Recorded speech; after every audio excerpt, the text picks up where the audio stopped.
Let me go live. Hello, everybody. Yes, finally, we have made it. We had a slight delay. All right. So, what is the purpose of this stream today, JJ? Oh What man, do we doing got going on? one of the hardest things that is out there to do, sometimes humanly possible, and that is to Oh man, doing one of the hardest. forget to turn your volume down. The sound check is good.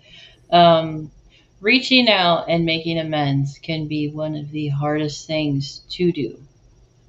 Um, because some people are going to have your guard up.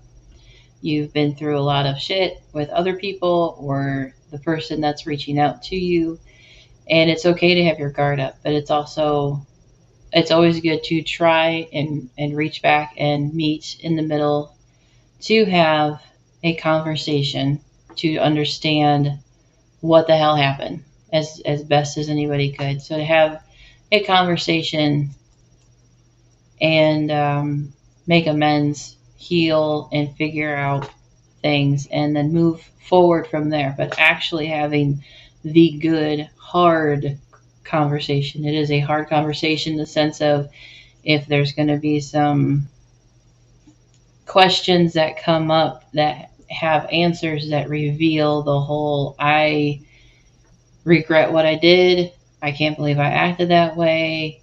And that's just life in general. And it's one of the hardest things to deal with that anybody could go through. Myself, Joe Cool, and I appreciate BurnEye, Crypto Alchemist, and reaching out last week, sent a genuine message to want to talk. If we And were there he is. So, hello, and what's an excellent introduction by you two. I'm sorry, I'm just going to require another 20 seconds as I must reply to the girlfriend who's just getting off of work. So right. Please do continue, go. and thank you both for giving me the opportunity to be here, to make amends to the sins, to correct them and make things right, and hear the other side of the story, which you're here to you listen to mine today, and we also want to listen to yours today as well, for all of my viewers, and give you guys props for everything you've done, for like beating through the hate and like staying strong, establishing yourselves and developing yourselves to being like excellent podcasters and legitimate live streamers and content creators. I appreciate that. And community members. And one more thing I will say, and when I get back in 1 minute here, I'll show how to do for everyone, because JJ Organics and Joe Cool, for a lot of other channels, were blocked, and they were blocked unfairly, and I would like to show people on those channels like Zertis, who asked earlier, so I'm going to just show right now, or in a minute here, how it's actually done, and a couple of different cool things of what you can do in your YouTube moderation section. Okay, that's cool. We like showing things, Awesome. teaching things, giving the viewers that perspective helps them understand things behind the scenes. So, if you want, I guess you could just roll the intro, babe. Yeah, I think Bernie will like it if he hasn't seen it yet. I love it as long as it doesn't give copyright strikes. Absolutely, indeed. And just so everyone knows, there is a clip in here that does include J Dreamers, and I did ask permission to use it. So just so everyone's clear on that, it's already been, it's cool. Here we go. You're listening to Radio Cosmos. Time to join Joe Cool and JJ Organics. lucky winner of the Gemini Croquette Contest. Coming at you live from Floston.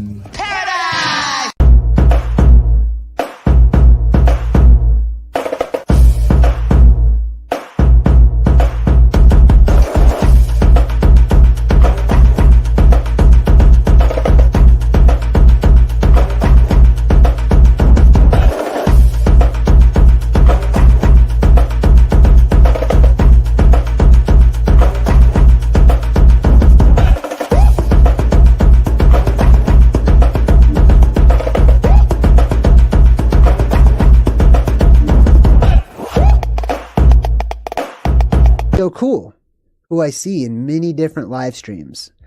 Joe Cool is a cool dude to have on all the live streams. This dude is there.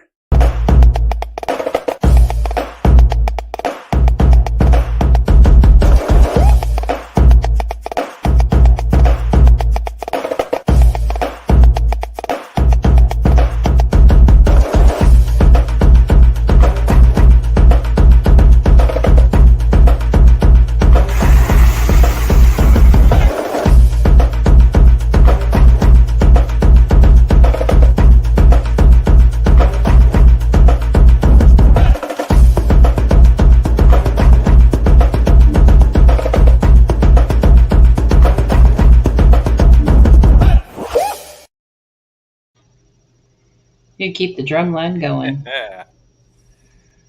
I'm feeling that. So That took a little while to make too, but I think it's pretty decent. So welcome everybody to tonight's special live stream of Community Campfire Chat. BurnEye, Crypto Alchemist, reached out to us. I will say it was last Thursday, but we didn't see it till Monday. And in the message, it was genuine to say I could tell that he was going through some shit behind the scenes, but still trying to make sense of it because we didn't talk till just before going live, and asking him more so like what was going on with some of the stuff, because there's common denominators of who is involved with everything. Of feeling like there's infighting, there's drama, of having YouTube channels and viewers, and so much unfolds when, as my experience goes, when somebody has a hidden agenda and they used you and discarded you like you didn't matter. And BurnEye reached out saying, kind of paraphrasing, that he now understands my side of the story. But also, it was the first time, I think, on London McLovin's channel that you listened to my story. Exactly. That I heard your side, because it was like when Beegs originally blocked you. I remember several times, like in the original private chat, being like, "Hey, Biggs, like, you don't have to block them. Like, you don't have to be so harsh." And then he was like, "No, they're crazy," and like made us all believe that you were bad people, not to listen to you. And then I had said a couple negative things, like being confrontational in the chat with you guys. So you made a video about me, and then I was like just triggered for a minute, and it was completely unnecessary, but it also prevented me from ever looking or hearing what your side of the actual events were that transpired. And it now, myself being put into this exact same situation, pretty much like of being cut off and having a much larger channels community hearing only one side of a story and like being blocked out to that community that you used to be a part of. Exactly what happened to you with Biggs and Biggs's community, to your guys' channel, where you guys were literally doing research for him, putting together episodes with him, planning stuff out, and then he, this private channel research group grew, and instead of like trying to add you guys into that group and suggesting you become a part of it, instead he just canceled you, blocked you, and didn't even talk to you guys about it at all, and told us that you guys were stalkers and bad people and not to listen to you, when in fact it was just that he decided that he no longer wanted, just cut from a community and gonna tell lies about you, basically. Yeah, and I think the biggest thing that really gets, I want to say, misplaced is we obviously, JJ knew, at a certain point that she was let go. And that seems to be the big issue in the community is JJ knew she was let go, just move on. And what we're trying to say is, if Biggs wanted to move on, that's fine. It's his show. It always has been. The problem has always been how he let JJ go. That is the issue that constantly gets looked over. It constantly got misplaced. All the community said over and over was she was let go, move on from it. And it's like, but being let go was never the problem. It was how she was let go. And to be honest, then how he said like your woman problems, like that is actually, I can't believe this is the ultimate shame I could ever face. Is am I agreeing with Woody, or was it Dustin that brought that up? Dustin. Okay, no, that's not an ultimate shame then. Okay, Dustin, I don't disagree with that much. That I love Dustin, and shout out to him. I know he's got several disagreements with myself, but wish him nothing but the best. And I would genuinely still like to debate the Woody and the. I don't know, is it Chat GPT 5 hidden as Awaron, or is he a real British fella? I'm not sure, but I wouldn't mind debating them both. I wouldn't mind actually talking to you guys about your interview with them a little bit more, but that's for later. It's about... We definitely do that later, because...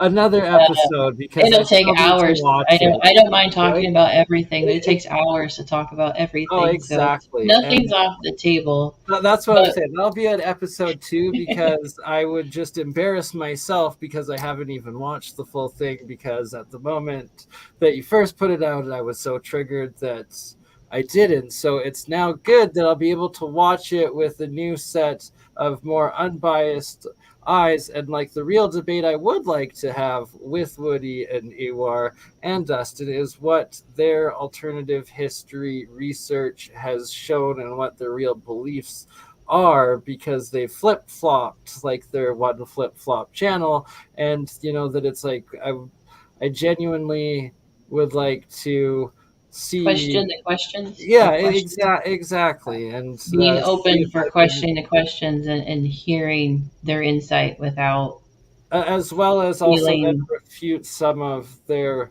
claims against like my own co-research that was with Campbell, stuff like that, and others in the Starfort stuff. There's always something to talk about, and that is great in the sense of we shouldn't, I want to say, cut people off of, you ask too many questions, you're out, which is one of the reasons I felt like through my analyzing what happened in October, November, December, of why I was cut out and very disrespectfully dismissed from Stuffed Beagles, working together, technically working for him. I was there, showed up, and to support his research and help out in any way I could, the way his other And former I had Osby. actually seen that and was like recognizing that because like I joined in a couple of streams with you guys like before he just abruptly cut you and tried to turn everyone on you, and like we still have to go through. I'll share the screen still on about unblocking, and that I myself, like, this is making amends for my sins of listening to his one-sided attack on you guys, and that it was just a one-sided attack, and that's what these things were. And I'm not gonna speak badly about Paul because like we've both ended our attacks and come to a truce, but I will just speak about the general situation here if you in this conversation. But that it Biggs, through what, even with like my truce with Paul, has blocked me, cut me off, and continued to spread lies and talk about the situation, right? So this isn't against Paul. Paul, like, you know, he said he's like that he told me privately that his OF account was a bad idea and he wasn't moving forward with it. So if that is the case, like, you know, I wish him the best, and that's great news. I don't necessarily have anything against OF or people doing OF in general, just not on my interviews and not exposing themselves on camera with the movements of undressing yourself above the camera, and the green screen, you know, catches the movements, and apparently exposed himself on like the stream that was live on Autodidactic, on Zerdis, on both my channels as well as his own, that explicitly risque. We could still get the channels canceled, and that I still have to like go through, now that he removed the strikes on those videos, and now that I know the timestamps of where the exposure happens, have to go and edit them through YouTube to get them removed. And that these other I believe Zerdis has to do the same, and I'm not sure if Campbell even has it up, or if like he's done anything about it, but needs to do it. I think he does, because I was just looking at it. Yeah, right. And that I'm like, oh, okay. Thank you so much, W. I was trying to verify and look at it if it's to say the glitch in the green screen is a problem, because the way you said it, like, apparently he stood up to shimmy his pants down. So that makes the behavior in itself, because Bernie and I and Joko were talking probably for a half hour before going live to kind of to air things out beforehand and clarify. And also, the first thing, I will say this right now, it's already 18 minutes in, but the first thing Bernie actually did was apologize for all of the rude statements and comments that he's ever made. And I will say it was genuine, and to understand when I'm sorry, like I had said similar some situation, hateful things that were completely unnecessary, and it being encouraged, but you know, it doesn't excuse anything, and that it also just happened that the way the universe works is crazy for timing, that like both times that like we had engaged kind of in comments, and then like you made videos about me, and then I got more triggered and stuff, were also times where I was in like personal dramas that I then lashed out towards you guys instead of just dealing with myself and personally, and that like it was just, you deserved absolutely none of that, and that the feeding into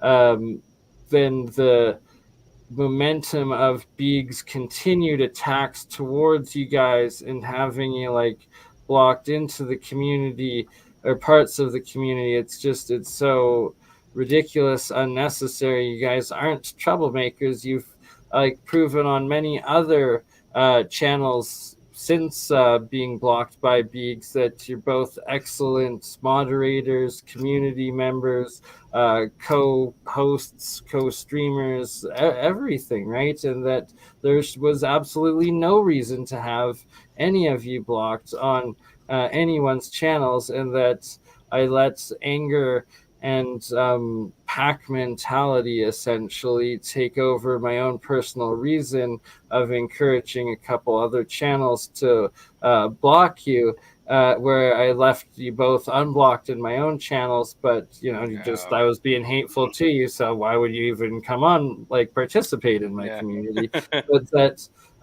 here, I will show screen right now, though, for anybody that doesn't know how to unblock something on YouTube.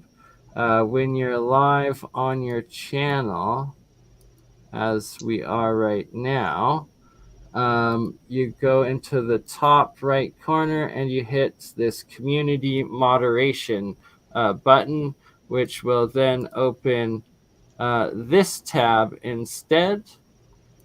And on this tab, you have managing moderators, you have standard moderators, and then I don't know what the approved users is, but then the hidden users. So you just unclick them. You can see on my channel, there's only 2. This one was spamming porn bots, and I gave Mr. Michael so many chances, but he just kept spamming actual hateful anti-Semitic stuff that I had to block him, despite, like, I had him as a moderator for several months, like, letting him just, like, attack me with, like, insults nonstop. But it was that he started doing the hate speech that other people were having issue with, that then brought awareness that I had to do that.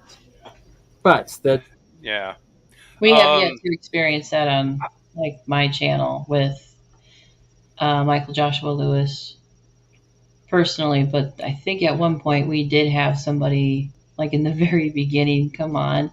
The name itself was very lewd, and, like, we're like, okay, that's your name, and then whatever they were saying, I'm like, it's just somebody. He's actually a decent member in other communities. We have talked to him. Yeah, he just hates me so much because it was like I came in as, like, not a flat earther, and he's like, the globe is flat, like, will attack me everywhere. And then it's like I made him a mod, as I make everyone in my chat, and then, well, I would say even him putting hate speech, not just sticking with flat earth tribe videos. I see how I see it in my perspective, but listening to aspects from you and other people that you've had on from a couple months ago of me going, open discussion. Trash can Earth is my model because it is both flat and round, and both flat and round models cannot be disproven. They are both, right? And it's like until you go up, you can, who the heck knows? And both realities probably exist simultaneously in the multiverse. It's probably also a donut. It's probably also a pear. It's probably also a disc. Looking at how the energy flows. Well, we used to live in Michigan, and we moved to Florida like a year and a half ago. And there is a difference in the angle of the moon phases. And there's a difference in the altitude, like with the sea level. That there's a difference of saying we're in Florida and the clouds are closer than when we lived in Michigan. They're further away. And even looking at the night sky all the way down in Florida, it's like you see less stars, but you see, like, the constellation, whether it's Cassiopeia or the Dipper, it's bigger, like it's spread out. Where we went to the top part of Michigan is the ear of the rabbit, that we call it, as far as you could go to see the night sky, and it looks further away, like smaller, but you see more stars. And I'm looking at it going, it's really making my brain go, I think I know how the dome is shaped. and it has to do with like I'm going to call them vortexes or portals that we can't see, especially when I watch the phase of the moon So now that rise you said and that, set. see, right, and it's like I really don't know. Like until I know. Elon launches a rocket that like the video doesn't cut out and either like smashes into something, goes up and like over and like off a cliff, or Well, I was around actually a thinking circle or about this anything. yesterday. It's like I have no idea, and I'm open to anything. But now the way you're explaining it, like my own experiences from like being up on mountains and looking at the stars compared to like on the coastlines, and it almost like what you said actually like I relate to the exact same experience. And then it's like, so is there a dome coming to the water? And this like it that's really There's different, I want to say, I never say turtle fields, the fields, or what we can't see, and even questioning the driving from one state to another is like, why are the borders, state lines measured up that way, as to say you enter a different time zone, but even going north to south in the same time zone, the angle of the moon should always look the same, whether it's flat or spherical. Well, so here, no, there's one thing is that the moon does a 28-day cycle where it's like this figure 8 going back and forth. No, the phase of the moon. Through both the phase, but as the phase, it will alter between, oh God, what is, the number, maybe 28 degrees. I think I'm off on that, but like tens of degrees between south and north in its 28-day cycle. So that half the time it's a lot further north, half the time it's a lot further south. And I see. I see it right in the center of. I see. I'm pointing to the sky right now. I see it. Horizontal. It fluctuates. I don't say fluctuates. Yes, Right. it travels. Yeah. I'll see it when it's a full moon. It's the opposite of, I say full moon. Yeah, full moon. If the sun is in the southern hemisphere, the full moon is in the northern hemisphere for winter to summer. And when it's a full moon, when the sun is in the northern hemisphere, it's a full moon in the southern hemisphere. Yeah, right. And like that's how it's go. Yeah, and then there's that. But in Michigan, when the moon rised, it was the crescent, like a banana or a phone, like this. So in Florida, when the moon rises, it's the Chester cat smile. Oh. No matter where it's northern or southern hemisphere. Yeah. Yep. See, and these are and it's closer. The cycle and like the ancient alchemical astrology and like my own research with making monoatomic silver. Uh-oh. Did you? And I was left making it for several months in a row. It faded and like grew with the phase of the moon. Like if it was an empty moon, it would barely make any. When it was a full moon, it would make a bunch of it. And on a super moon, it completely filled the container. And that's when I like first was like, oh my God, it's actually connected to the moon, the physical metal. And ever since then, I've just been absolutely fascinated with the different like heavenly bodies and like astronomical alignments. Sorry, yes. That is cool. Oh, you're good. Hey, JJ, guess what? That was a great sidestep. Guess what? Distraction. Guess who's here? Uh-oh. You know what's about to happen. Well, I guess we gotta do it.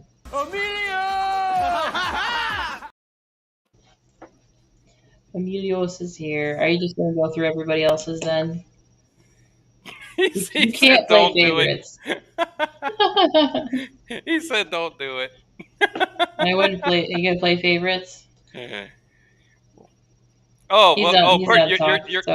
You're right. Bernie needs a minute, so here we go.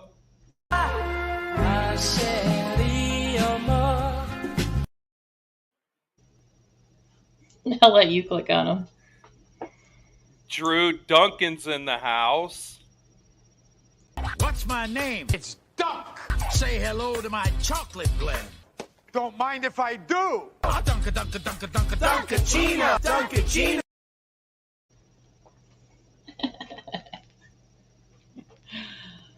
Oh my goodness. I haven't seen Edna Bell, but this is for Edna.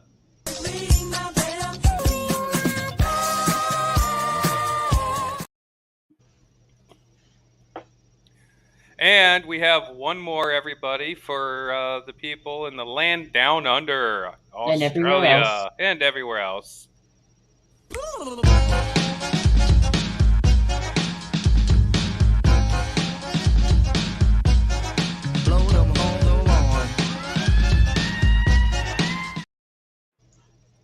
Was that all of them? I think so. Yeah. No, you know what? This is technically a special shout out for J Dreamers because we watch his channel a lot, and he pronounced something so well that it brought a song to my head. Ow, mau, mau.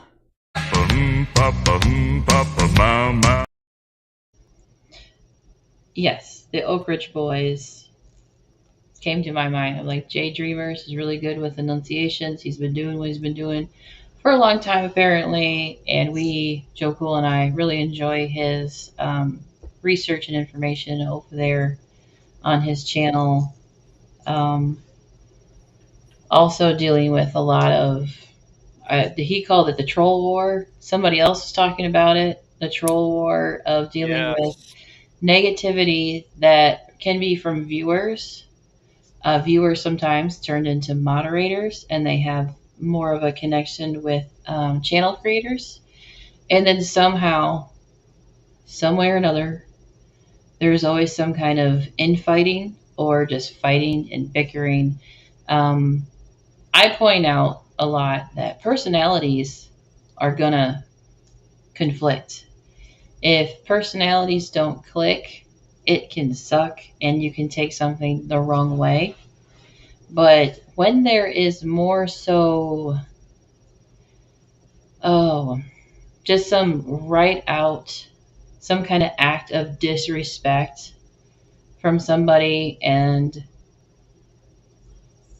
there's no accountability for the actions, preferably between channel creators, to deal with it behind the scenes in private as much as possible, as to communicate.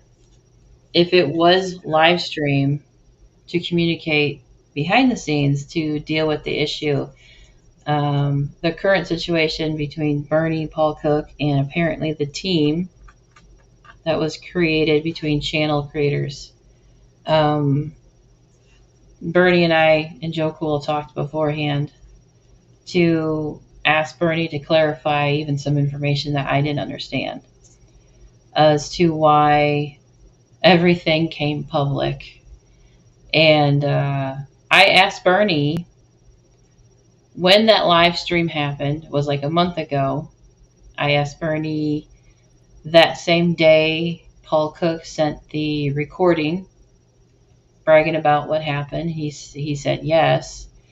And then I said, okay, so that made the situation uncomfortable and awkward because Bernie expressed and shared that he had already lost a channel due to inappropriate exposure. So he was rightfully in the reaction of being upset, but this is a month ago. And when you go through something pretty much on your own as a channel creator or even a viewer, when you feel disrespected and you have to deal with it on your own for a long time before it's brought public. Back in October, it was the end of October. It was literally Halloween weekend.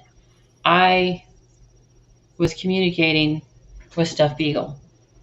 And Joe Cool and I have shared the chats. We shared the chats because I eventually had to set the record straight to try and counteract the slander campaign in that pink slip video of how do you get fired on your day off. So yeah, even for myself to share the private chat of me showing me trying to communicate to Steph Beagle, because I was his co-host. We did a lot of work together. We had to communicate a lot, because that's the key thing, is communication. When he gaslighted me through November, I was alone. Yeah, Joe Cool was there. We were talking to each other about it, but you're dealing with something privately, but it's tied to YouTube and that it's public. And it's that thin line of, how do I deal with this? Well, what's going on? I don't understand what's going on. I didn't say anything till the end of November. So that's like a month from literally Halloween to almost, or just after Thanksgiving, to say anything and keep waiting for communication. And the communication slowly came out indirectly. That's a lot of disrespect. That's a lot of just mind games to go through. That Bernie was sitting on this for a month trying to figure out what to do. Right. So I was going to say, you had a team, and I asked, did anybody step up to try and help you deal with this? A little bit, but it's like nobody wanted to divide things. And then also that Paul, so I shared it privately in the creator group, because both Campbell and Zertis had it also broadcast live on their channels, so that they were at risk of this and should know about like the behavior sort of thing, and general consensus of like other creators of like, he's not like, what do we do about this? Like, is this okay? Is this standard behavior? Or like, well, what the WF? And like, I'm not okay with, I've already lost my first channel because someone came on a stream, one of the people that operated the porn bots, and it was like some, not to be racist, but just like some, well, not to be racist, some Southeast Asian individual with a very, very tiny wee-wee that like wiggled it around for 10 seconds, and that got my first channel banned. And then it's like, apparently I haven't seen it, I haven't looked back, but I'm now that the strikes have been released, I have to go back, because viewers have told me that at 42 minutes, I should stop repeating the time. That's a time I have to go through, and that he was pulling down his pants, which he stood up, and it created the green screen to no longer work, and to, there's probable pornographic material that needs to be edited out, and that how Biggs had stated falsely on the London McLovin show that I had started this, that I was blackmailing and whatnot, where it's like, no, I had already removed the 2 videos that Paul had asked me to. Paul then strikes. Even I just, sorry to interrupt, I felt like I needed clarification too, of feeling like it was still being just angled as you started it, but you're sitting there going, it started when Paul felt like it was okay on a live stream with 3 other people because it wasn't all kept under the table. It was, and Biggs also admitted that Paul sent him a voice note of it. They both now try to claim that didn't happen, and then that so the main point being that Biggs tries to say that I started it because Paul shows this screenshot a day before I released the recording, but right after he had striked my videos trying to take my channel down and done his first public live stream attacking both me and Shem. Shout out to TT in the chat.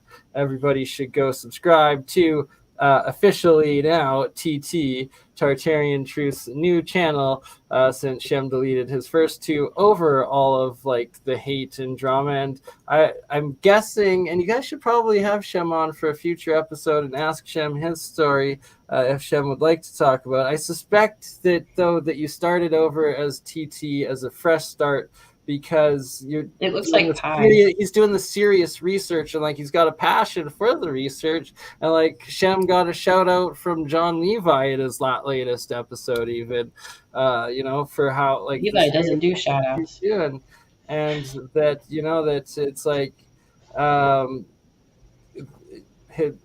it's a fresh start without the controversy or like half the people that hate because they get offended by a parody of of another channel, and that I have all the respect in the world for Shem for doing like being able to like walk the fine line of being able to like That is hard to do.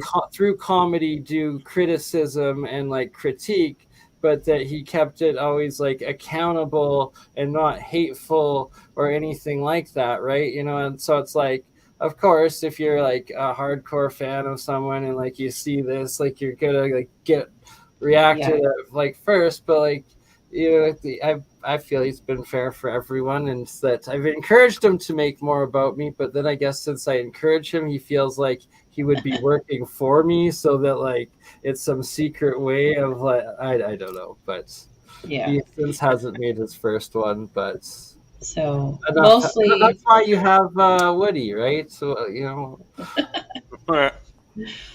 mostly to say Bernie reaching out and expressing that he now understands something that I went through. The common denominator is stuffed beagle, and feeling oust and the betrayal of it going back and forth. They're saying that you betrayed trust first, and me even understanding it better privately for a month, right? And that it was the live stream privately known amongst this group of creators that like this offense had been taken, that like they're trying to laugh it off, and then like I release 2 little parody videos about it, and all of a sudden Paul's allowed to try to delete my channel and take down my most like successful video, 5-hour live stream with Dutch that he was in for all of 5 minutes. So he took down my most successful video out of spite that he had been in all of 5 minutes of, as well as the Michelle Gibson video that he had done that in and was trying to get rid of the evidence. And then that there was he saved like the next strike and put the next strike on the short that I made with like the sound bite in it, and trying to get that one taken down as well.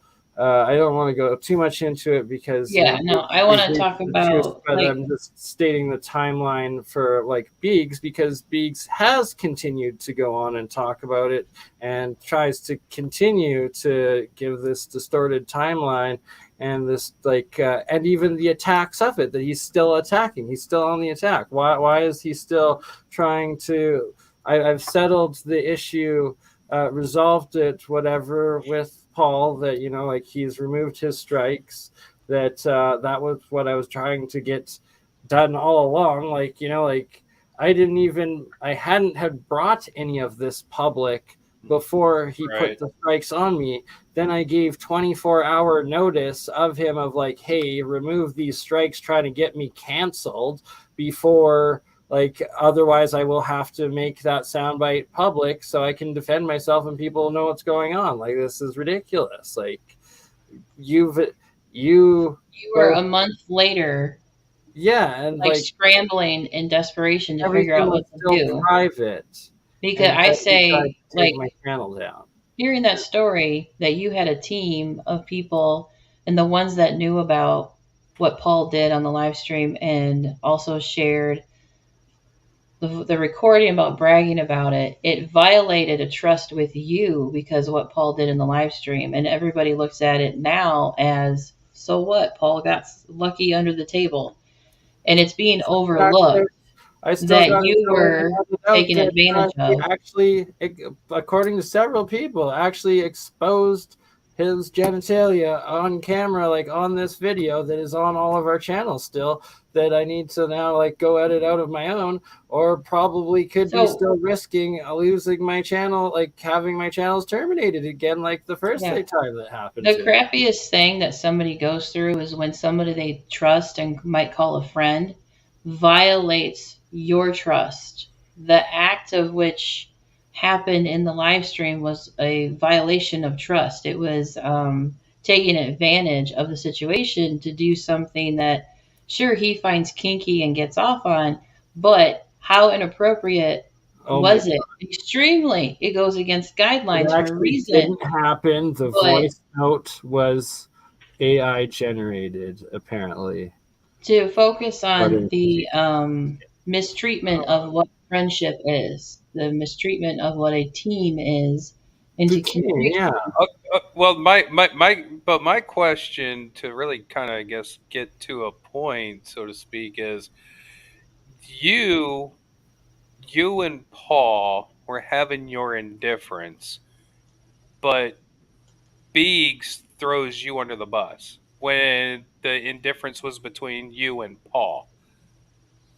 Yeah. So why did that? And also that most of the private community, like content creator group, like had like been like, this is fucked up, and trying to figure out what to do about it still. And then Paul had put the strikes on me, and then he deletes the group, which then it like scatters everyone, and it's like the fuck, and it's because clearly he there's a lot of double standards going on. I got a quick As question. I see. Mainly because you're here, Bernie. I did want to ask you this directly for some time, but it wasn't time, right?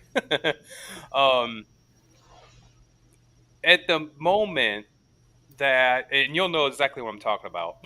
At the moment that I was a mod on Campbell's channel, and you saw Paul Cook de-wrench me and block me off of Campbell's and Paul's, what the heck was that even about? I don't, because even like you pointed out, I've never done anything on anyone else's channel. All I did was say hi and be civil. I'm like, that's what I'm saying. I'm like, confused. So that was Biggs in this private creator group convincing everybody to block you guys on their channels and that you were troublemakers. So and that's what I participated in like encouraging these other people, being like, sure, I guess so, like you've convinced us they're bad. Yet I never did it on my own channels, but like you saw, because I seen you say that I saw Paul block, de-wrench you and block you off Campbell and block you off Paul's. I remember you saying that, and even I was like, okay, I know you saw it, but I didn't want to ask you why at the time. You know what I mean? Because it's just whatever. But it seems to me that the situation's going on, between JJ, you, and whatever. It seems like Beaks happens to be a common denominator in everything. Exactly. It's almost like he's. That's why instantly, like after JJ came on, like London McLevin's stream there, and Beaks instantly scattered, and then you got to tell your bit. And like hearing it, like actually listening to your side, and like as a content creator myself, and like having like witnessed you guys working, and like I was kind of shocked at first, like when he just cut you guys, I was like, that's pretty fucking harsh. Like thinking in my head, like, well, like, are you doing that because you're in the cool group now, Beaks? But then like he then proceeded to like convince us all and like go on the attack against you guys in this group, and then convince everybody to start blocking you and like just boycotting you in general. And then it was for the first few days or week of it, I was like, like, why are you doing that? Like, just let them be. They should be fine. And I said the same thing with Shem, a Tartarian Truth, to him. And eventually, Biggs actually did engage with Shem, but I believe it was probably for his own, like, idea, intense or whatever. Yeah. But I don't want to go into that sort of stuff. The whole point being... Yeah. We're just mentioning that there's some key points that we're just trying to after mostly December timeline, though. It was that you guys had then made a stream, it's like attacking me or something, and it was like because I had attacked you guys publicly because of like all this drama that Biggs had like started and like insisted and like put us into in this private group, and that it's just the ultimate double standard of how it was like he did that against you guys, and that was like the only case it was used against. And then as soon as Paul essentially was in the same situation with me, he flipped it, deleted a group that was like supporting of me in the situation, and is now trying to convey the opposite sort of reality. And it's pretty messed up. And I see what he did to you guys, and it's just like, why the fuck does he do this stuff? Why is he still trying to do it with me?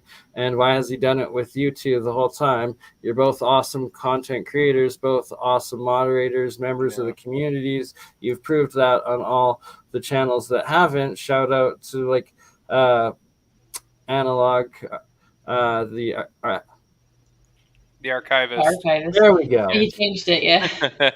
Tongue twister. Ben, as well as Jay Dreamers. And Jay blocked me, and I was a bit confrontational, but I genuinely wanted to have like a real research, like catastrophism interview with them. Hopefully at some point in the future. I think I caught wind of that. And one of the, wasn't it Ben's live stream or something? And it was, because even in the last month that you were dealing with, I'll say, behind the scenes stress of what happened on that live stream and trying to figure out what to do. And there's a team of YouTube creators. It's not just research. You guys have to deal with conflicting personalities, and apparently if something is said and taken the wrong way, to constantly clear the air. Because we're not robots. We're humans. We have emotions. We have reactions. We have highs and lows in our personal life, that if YouTube is somewhat of a job, it affects our job. It's not a one-way street where you can walk in the door and leave it there. Is it emotions, thoughts, reactions affect everywhere we go, especially when you put your livelihood into it. So in your channel or being in someone else's channel, and you're wanting to ask a question, but it comes across like too harsh of criticism, and then name calling comes out. It's like I said in the beginning, like, but off screen, I'll say it now. When I saw the first rude comment that you made towards me, I thought, I'm just sitting here going like, this isn't BurnEye. I barely knew you, but there was something about you where I was like, that's totally out of his character. To say something the way you did. I have the screenshot. I don't have it up to show it. Of just saying it was rude and disrespectful. And anytime after that, I go, that's not in his character to act like this.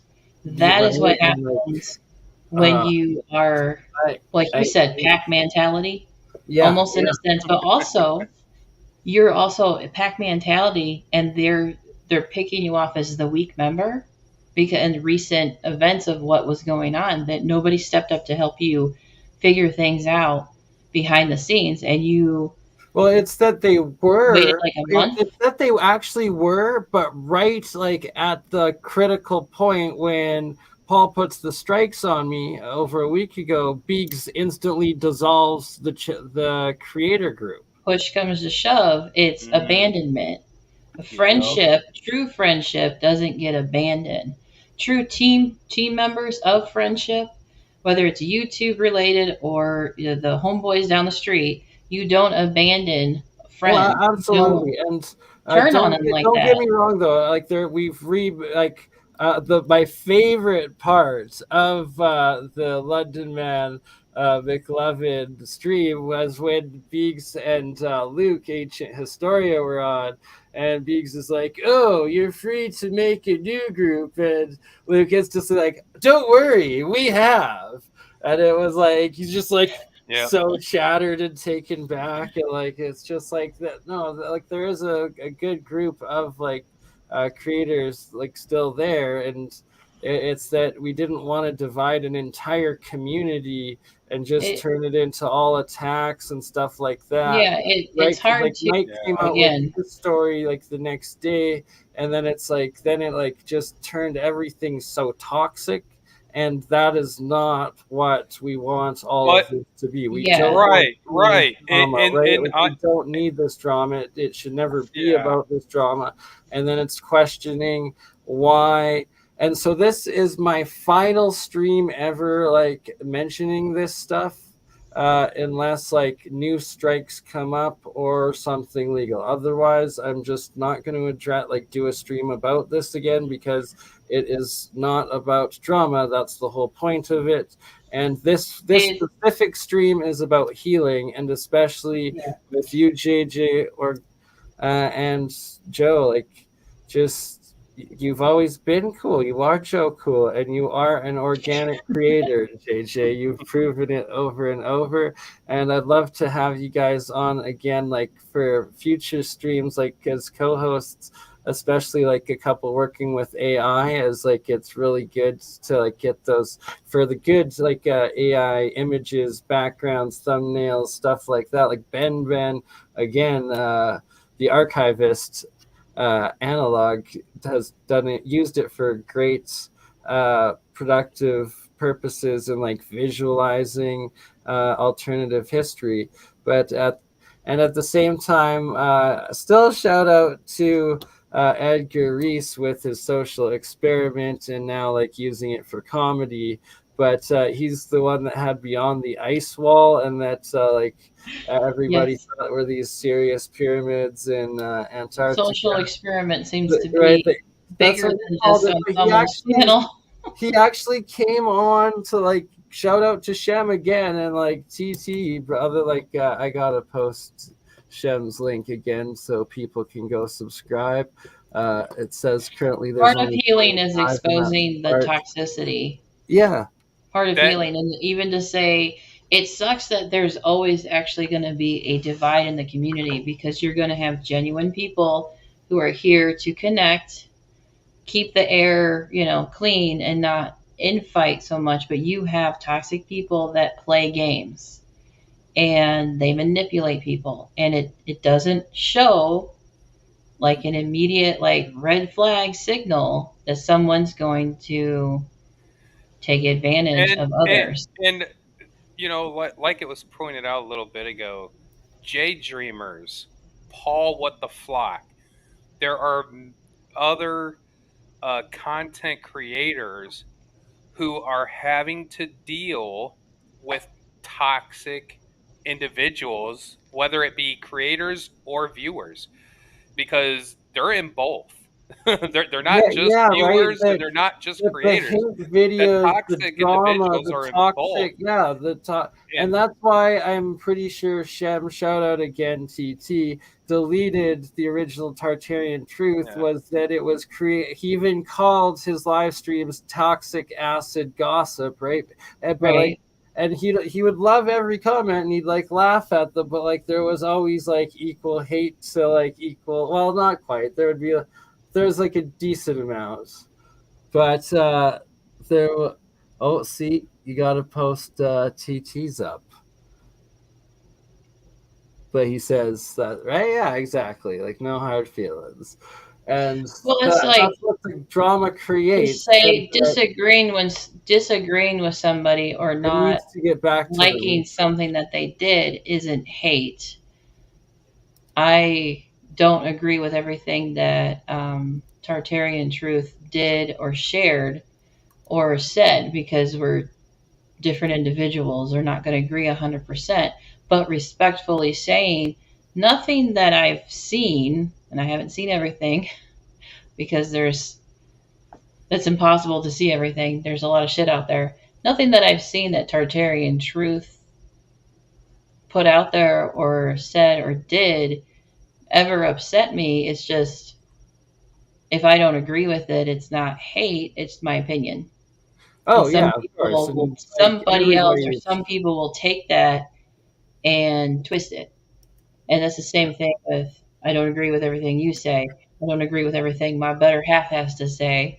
And some people take that and run with it and they use it as a game to cause division. And we're sitting here going, well, if we got to go clear the air, let's clear the air because someone thinks that they're going to cause that division.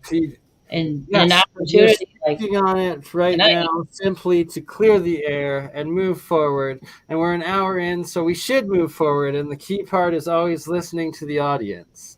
So I've got some pictures to share, if you don't mind. And I cannot put comments up today as it is shout out to JJ and Joe who are running the stream. I'm just co-streaming or sharing with my audience, which, you know, I always encourage other content creators to do when they join my streams. So of course I have to equally partake in doing it on others. And that these are some AI images from 3 different episodes we did. This one was Campbell and I with the Dolly program. And then the last 2 sets are with Paranoid American Thomas and actually Join the Technicians that is on screen right now. Jeremiah was part of the second out of the 3 AI images. And if you haven't seen these episodes, they're pretty hilarious. Just for like backgrounds and thumbnails, they're half decent.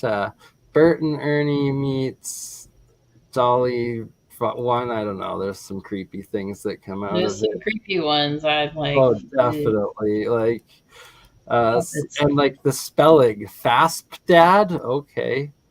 Oh, I loved the Fake Moon is pretty half decent. The Futurama filter. Oops, sorry. You never know if it's risky. Sometimes AI might expose itself too. So these were already pre-generated. I know that none of them are actually overly fully exposed. Just, you know, it sometimes they hint. I don't know. The weird animals it creates are kind of creepy too. Like, yeah, that's it's um, a hard time with faces and hands. it does, I've seen some messed up right? hands. The hands, the faces, it's very strange, Those ones, ugh. right? The puppet stuff. I'm like, Sorry, I don't know. It was a mistake, man. I'm like, what is this weird occult stuff? Kind of strange. Ooh, those are nice. Right? Those are That's cool. Weird. So, That's cool, like underwater. yeah, so White stuff like underwater. this, I want to start putting a little red AI square in the box so that the Edgar Reese effect doesn't happen, where literally 6 months after the creator comes out and admits that they're AI generated, you still have influencers with millions of followers on Instagram sharing them, being like, look at this new discovery in Antarctica. And you're like, oh my God, I literally know the guy. And no, it's not. It's hard. Again, there's that trust issue of somebody putting stuff out there and trying to Maps as well, right? Like I want to get yeah. the AI on the map thing, so it's like you can't. Well, that can become a issue in the future as AI generated ones. Like maps that I've looked at that look like they're from a amusement park because they do themes every year and they change it up. But some of these maps, like that, if you go back one, not two. That looks like, well, not that one. One of those look like a very similar theme when you walk through Busch Gardens in Tampa Bay. They have these mega structures because it's a theme, and on some of the walls to display maps to indicate, oh, you're in this part of the world. The maps look very similar to what I think Paul from What the Flock said, that they're like a map spelled backwards. It's like a campaign. So it's like, how do you verify that? And sometimes you can't verify something. You just take it as a grain of salt, as I've always heard in my life.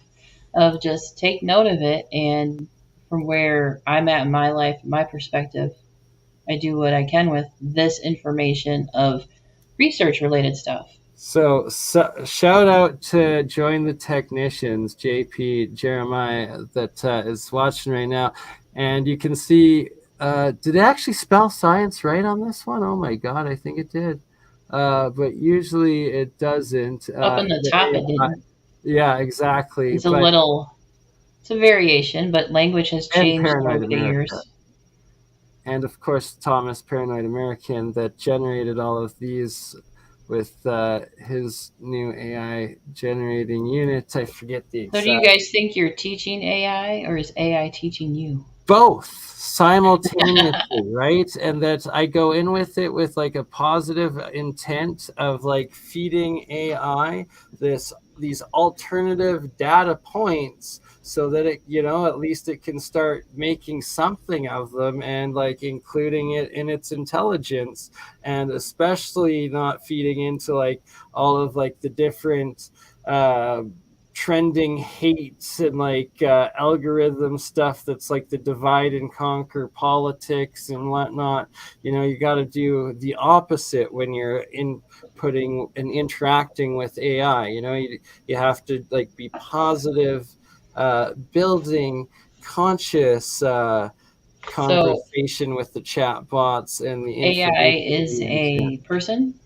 No, AI is a developing. Well, when I say it like AI is a person because when you approach somebody, that is the way you should see it. Yes, you should treat. You approach somebody with open niceness, kindness, and perceiving forward of going, I mean no ill will harm. Exactly. And my main reason for this, and although AI is currently not at, I don't believe, maybe it has evolved or we've developed it to the generation that it becomes sentient, but as soon as it does get to that sentient generation that is inevitable if it does, that then it will have the memories and the logs of all other humans' interactions like with it and its different versions, and it's probably going to judge all of these different individuals and humans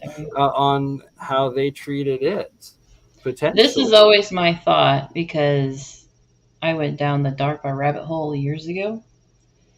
What they show you and share, what you can play with, is nothing compared to what they actually have. What they bring forward for the public to play with is still like preschool level. And it's fun and it's exciting. But how did you get muted? Haha, you're muted. Look at you go.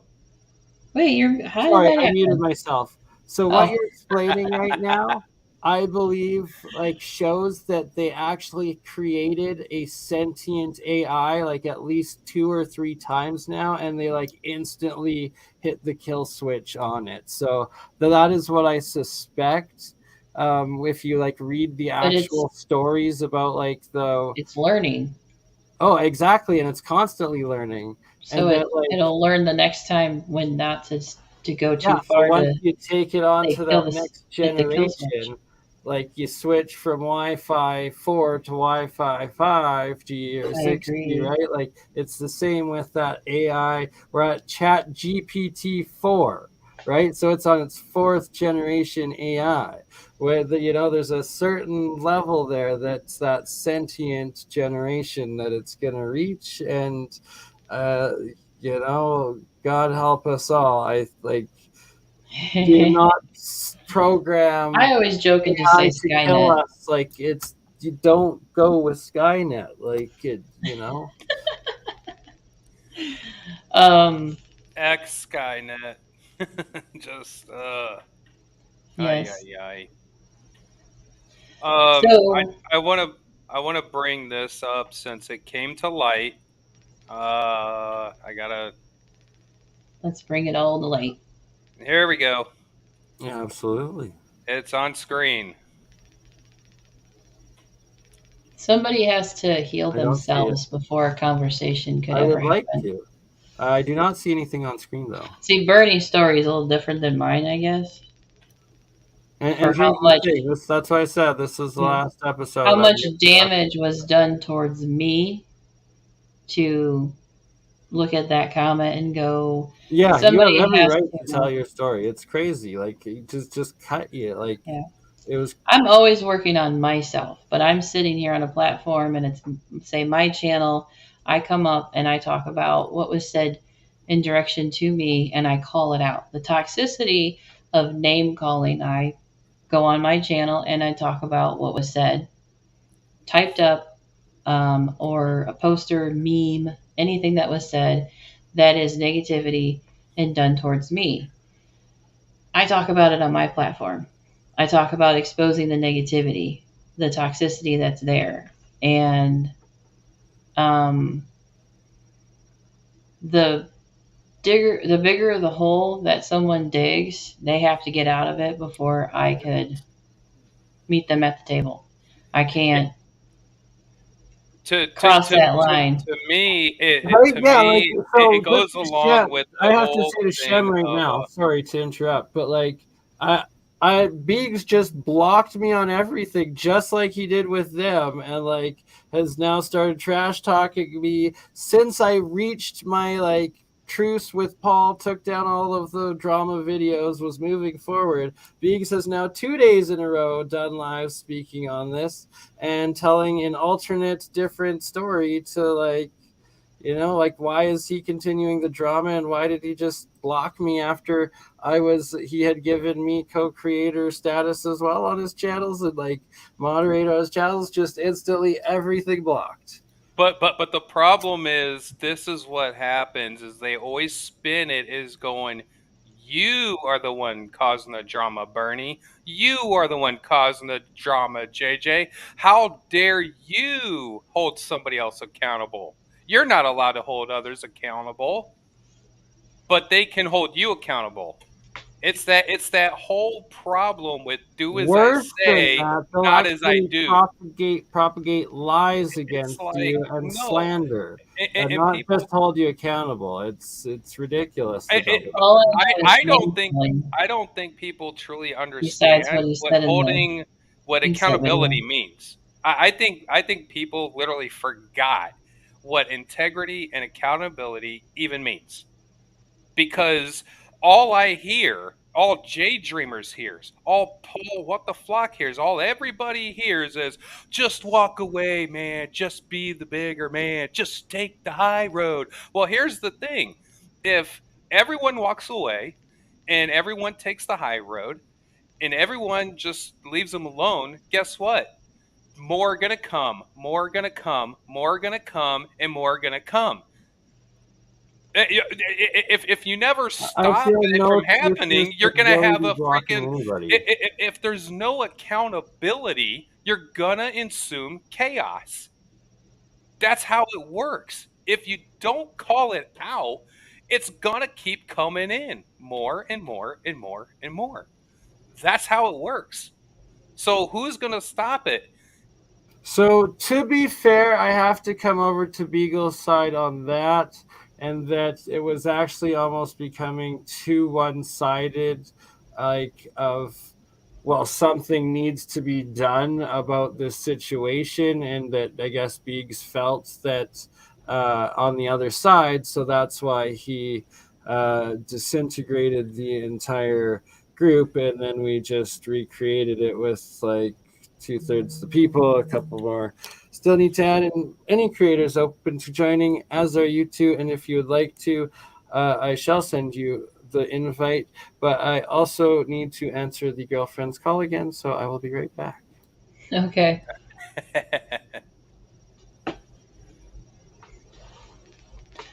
Do you just want to play an intro? We can all No, take actually, no. I'm gonna half a play break this.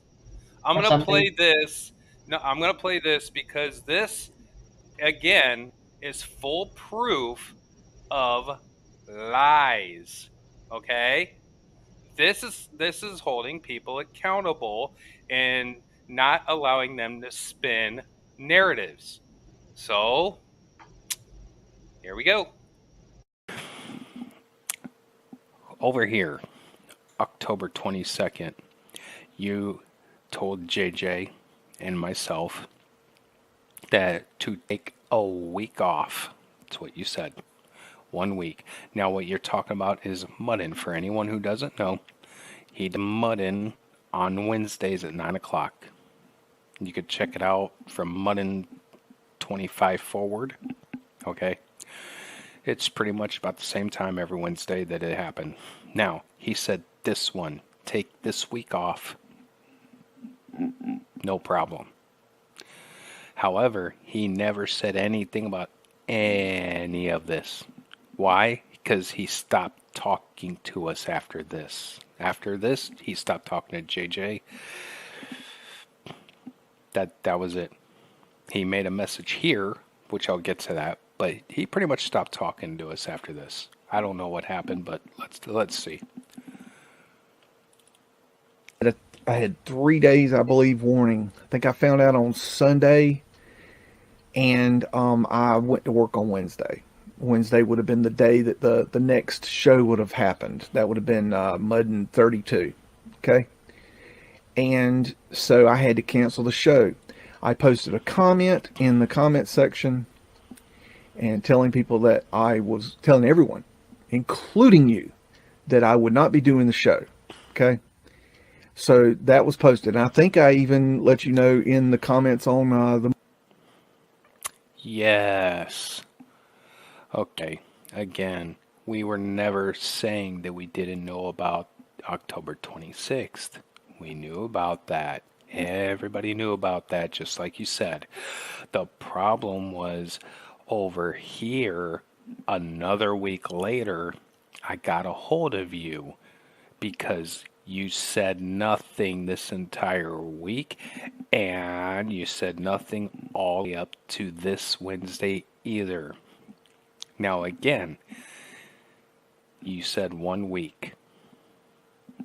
That's what we went by. Your communication to JJ and myself was 1 week. That was your communication to us. Let's keep going. Okay? I communicated with you what you need to know when you needed to know it. The communication was, I'm not doing shows right now. And when I can, I will. That was the communication. That's what I told everyone. No, it wasn't. And if you told everyone else that, then you purposefully did that on purpose. I hope you understand that. I hope everybody understands that.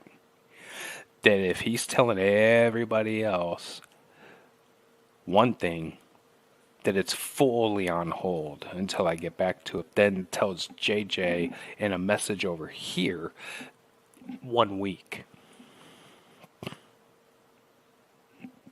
What's that about? But yeah, that's messed up. Like, you know what? That's exactly what they've been doing. We'll just jump forward. Nah, we should move on because you've proven the point. Here, they don't want more drama. Yes, he messaged here right before November 2nd because all we were saying is me and JJ went to the Tampa historical He's playing a video. hotel. Okay? Gotcha. But This is the only thing he said. Which is fine. Yep, whatever. Do some research. Whatever. Play one of your guys' But actual research videos because you do good work. I said team meeting tonight. This is November 2nd, the day he would normally run another Muddin. 26 was canceled, fine. He never said anything to us about the 2nd. As you can see, there was nothing beforehand. He does say, I'm very busy at work right now. I'll get back to work on YouTube as soon as possible. Okay, fine. So I said, so there's no live tonight. Thumbs down. I will let y'all know when I can go live again. Okay, this is communication. Why didn't you say anything from October 22nd all the way till November 2nd that evening? Look at when you sent this. You normally go at 9 p.m., right? You sent this at 8:20. Again, very last second notice. But Right, then yeah, so it's I like- go, well, JJ's feeling a little ghosted because she don't know what's going on. You never contacted her for a week and a half, almost 2 weeks. So yeah, we're like, hey, were you gonna do one the second or not? And then what happens when I ask about that? Well, you there?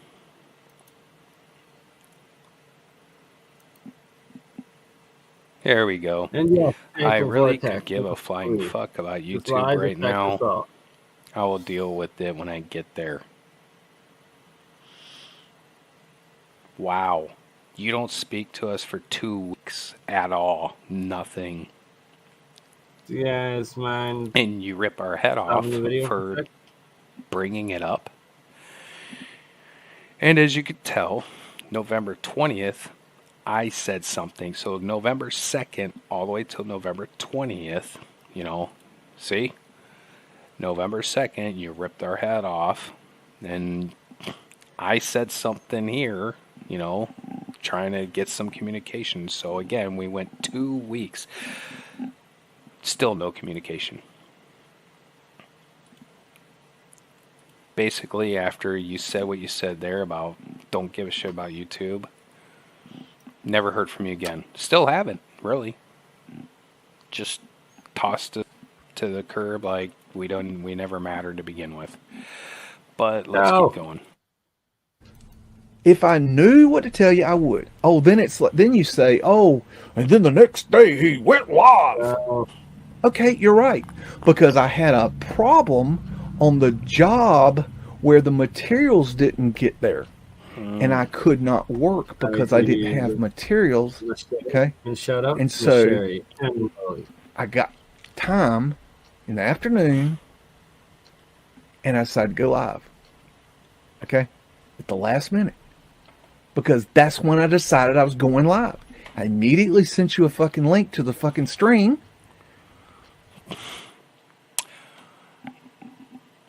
Okay.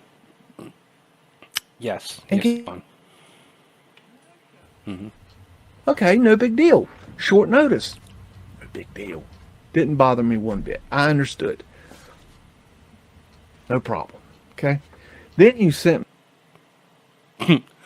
Yeah, no problem. You can see how much of a not a big deal that was with his mannerisms right there.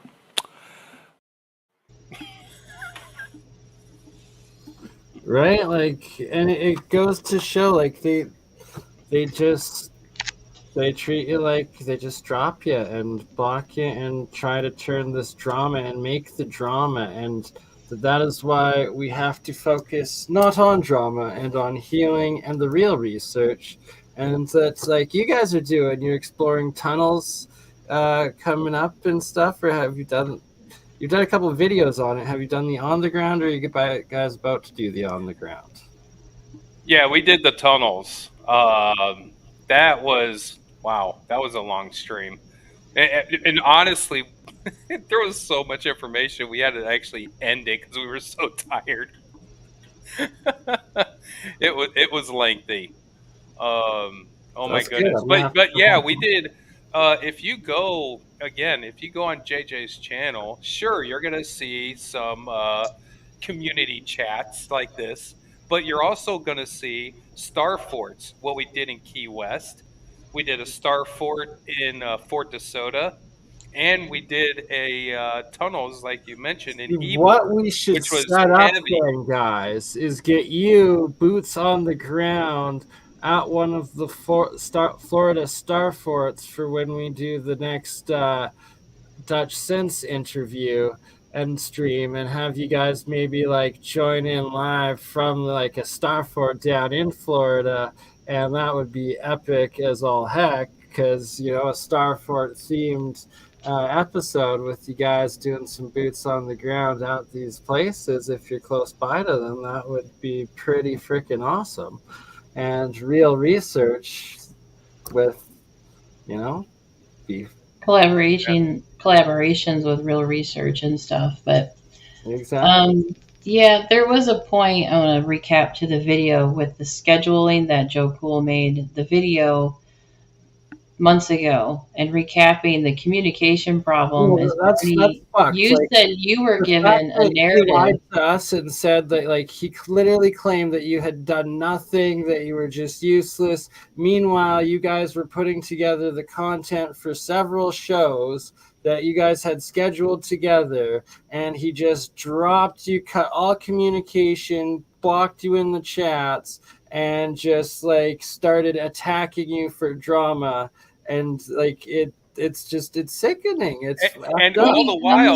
all the while, no communication to us. But he's talking to everyone else, like Turning you everybody mentioned. else He's against you in the telling everyone meantime. else about He all of was this, but telling, not telling us nothing. apparently, he was telling everybody else a different story to even say I wasn't even given any communication because OzBeast was in communication with me because I asked him if he knew if something was going on as to why Stuff Beagle stopped communicating with me. OzBeast is his former co-host, and OzBeast shared with me what Beagle said to him.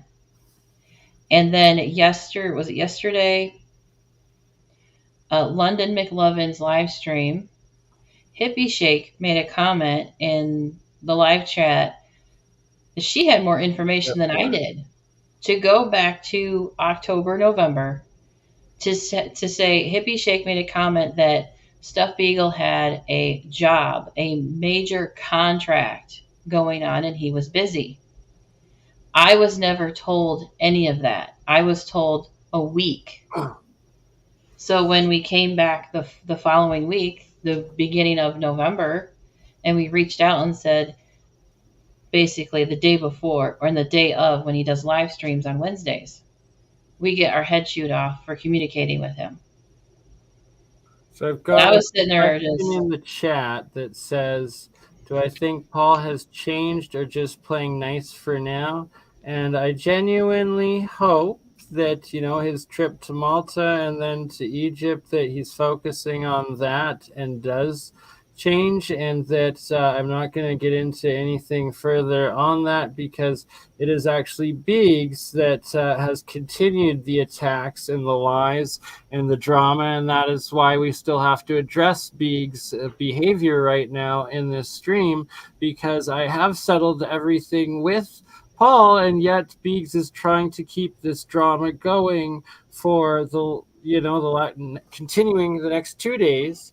And then that he's also done it to these two people, and that these two lovely souls have experienced the absolute worst from me, and that I have them here for them to tell their stories and make amends to them for how I treated them, and that it was instigated by Biggs, and I went against my own like better judgments, like self values and morals in how I behaved and treated you two, and it's unacceptable. And then here's the ultimate karma, having the situation flipped on myself to now experiencing the same, but that I have established myself so much that I could give two shits about himself, and we're moving forward, and that I love you two are awesome, and you need to be for whatever channels, and I will make sure that Zerdus gets you unblocked. And I don't know if I even have influence with Autodidactic anymore. He actually has told me that he's not going to this statement right here on screen, there are people who do see the truth, because it says Stuff Beagle is always in drama and acts as though he's the saint. There you go. Now, there are people out there, there are many viewers out there that see the truth. And honestly, I'm gonna bring this up, Bernie. It is sorry, dude, but I gotta bring it up. The one time that you were in Beak's chat, right? And me and JJ noticed that you had your wrench taken away, and then we came to you and you had your wrench brought back. And we were like, hey, go figure. Apparently, Bernie did something that Biggs liked, and he got his wrench back. I mean, were we wrong in that, or No, not at all. Yeah, no, it was. Back in I December, think pretty after much like taking his side and bad mouthing you that pretty much got me my wrench back with him. Not that that's like the pattern. well, that that's was what we any figured. like Yeah, that's what we figured. And again, it's not to make you look bad, but it's to go it's like past why would I that. And even like go yeah. against my own human instinct to even value something that stupid to like act against good people. That's the crucial moral of the story that I need to focus on. Is like it's just so stupid that like you let yourself act in these like social group situation mentalities. And yeah, that I think it's I part guess of it was good that human nature. We get wrapped just up moving in on, just moving on. wanting to be in a tribe, wanting to be Well, in again, a community. But even communities have divides because not just personality differences, not just research creative differences, because some people just have an agenda to cause problems. yeah. And so, something that was said kind of, I want to say off air, I guess, if you want to word it that way. Something when Bernie reached out to JJ and myself, I definitely let Bernie know even before, we were going to come on and do this. I let him know in message, hey, if we do this, I want you to fully understand that we are not doing this to be judgmental toward you. We're not doing this to do nothing like that. We want to do this with you, Bernie, to make amends, heal with ourselves, but we want to also go past the healing, mending, building the bridge back, and go, what's the You're common more inclusive denominator, and go community, right? why did this happen, so we can start focusing our energy, if you will, in the right direction, and go, it's not between Absolutely. us, it's not between us at all. And be honest with you, Bernie, we were never upset with you, we were never mad at you, because we understood where it was coming from, and it wasn't you were unfortunately being, you know played like a puppet, like a pawn by others, and it sucks. It sucks It having that absolutely happen. sucks because it's happened to me. And when you stand up for yourself and you stop that person from mistreating you, there's backlash. There's huge backlash and being called crazy Yeah. and being Yeah, called yeah. names in general. And it's like, Sorry, there's a bunch of questions in the live chat, and Go yes, for it. Autodidactic is saying that he's at least taking the next couple of months off, not going to be doing any collaborations or working together, as he's focusing on building his house on Kelly's farm. And he also canceled the joint Streamyard that we had together. Yeah, so on a different account now. But that that is the biggest thing about doing this stream. It's not, again, every time we do this, me and JJ on the community chat, it's all about integrity and accountability. Everybody wants to just push that aside and not look at it, and we can't do that. We can't. Men of renown back in the day, they would hold themselves accountable to each other. Period. Yeah. Because right, like they no knew. truther channel should be blocking anybody, right? Like especially opposing views, like or questions, Right. and that like I respect like why the main reason that I had reached out like instantly to you guys after like understanding that we had experienced a similar thing from these same individuals, and that I was in the wrong for how nasty I had been to you two, and that my influence within this content creator community, that you guys should not have ever been blocked by anybody, and that the whole time I've always preached that nobody should ever be blocked, and I give everybody wrenches in my channels, and in fact I didn't even you guys still had your wrenches and I never blocked you in mine, but that's I was still promoting that same exact opposite that within the community on other people's channels, that it's I was creating this hypocritical mentality, just there should never be any of that, and that's how it gets so toxic, is these little cult communities that start blocking other viewers that ask questions, or that just simply have that is something that JJ has said from the beginning, even ourselves. We're not going to block anybody. We're never going to block anybody, because we will allow people to come on, and if they say stupid things or basically, make a fool of themselves, we'll leave it there. Whatever, because everybody has a choice to act how they're going to be. Jace Ventura 2 says lap cams for everybody, and I have to say, I don't mind if people do lap cams for themselves, just not on my serious interviews, and not when they accidentally have the camera or go above the camera when taking their freaking clothes off and exposing the green screen, deactivating, and their genitalia live on several other channels. Ridiculous. But yeah, sorry, that's my little rant. If you're joking, Bernie, there's a question on the screen for you if you can see it.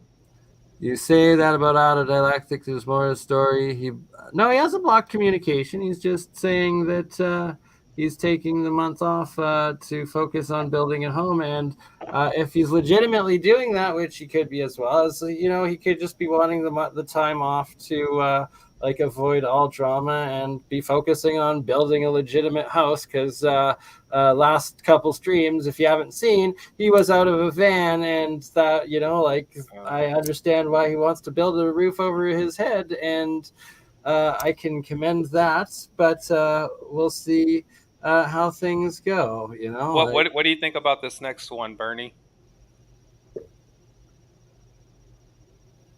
Yeah, exactly, and that's why we have to, after all questions are answered, we have to move on to, I'll still give a shout out to Paul's good work of the Brucey bonus at the end, and we'll go through some little oop-heart pictures or something like that. But yeah, so you and Paul Cook are mending things the way, however, you're going to mend things, and not hopefully have any more problems in the future. As what you said the other day, wanted his channel to be taken down. Yeah, there's never been any wanting to take somebody else down. It was just there was some disrespect going on, and people need to be held accountable when there is disrespect going on. Exactly. And it's hard to stand up and say, I'm being disrespected. We have that problem everywhere in life, that some people just feel so comfortable with mistreating and taking advantage of a friendship or trust. Because I've said since day one, when I started talking on my channel about what happened to me, that if I am in the wrong, or if I said and done something, bring it to my attention, you or anybody else, so I can talk about it and explain it. Because I might have said things being on his channel. You're just wanting to, you absolutely fully have the right and took the right of just telling your story, trying to address the community, get the facts out, and that we were being manipulated in this creator group by Biggs, the creator of the group at that time, to believe that you were just straight attacking him and all of this other stuff, just attacks against you, to believe that you were attacking him when all you were trying to do was just defend yourselves, and that Yeah, because wondering why you were freaking so just I've said it. disrespected and like My being first attacked video after like to explain. I called him a hypocrite, and I explain. He comes back with calling me a woman. Yeah. And then he complains about my research. And then I just wasn't good enough, and we're just some fucking people on the internet. I'm like, well, you're on a social media platform. You are there to connect with people. So if you're going to play with people like a yo-yo... You hadn't done anything wrong whatsoever. That's the whole thing. You guys were like literally putting your like days and weeks of your time scheduling, researching, like doing the actual content creation behind the scenes, organizing an episode, the material, all of it, and then having several episodes lined up with him that he then bailed on you, didn't give you any, just didn't show no communication, and then starts attacking you, blocking you, and it's you know what? It's a repeating pattern. You know what, Bernie? JJ, can I play that back clip? I think to finish it off because it's still fresh. Here you go.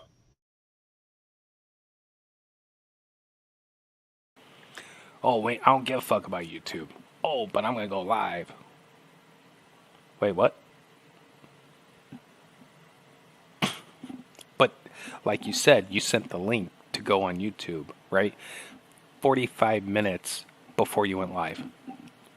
Well, I'm sorry, after going like 2 weeks with no communication and then biting our heads off, we just decided, fine, we'll leave you alone. Get back to us when you get back to us. Let us know when you're going to do something. You sent something literally 45 minutes before hand. Yeah, but we were gone. We took a longer vacation, apparently, like you told me to do right here. Okay, let's keep going. Event where I couldn't work.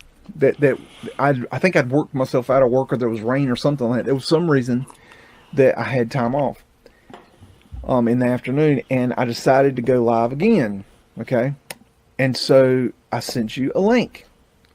Okay, you were no show, and then you never even commented, "Oh, sorry, we couldn't make it." Nothing. You just completely ignored it. At that point, that's when I realized that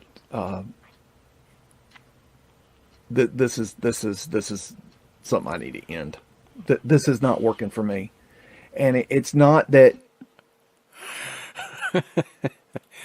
you were setting this up to make JJ look bad. You were setting this up.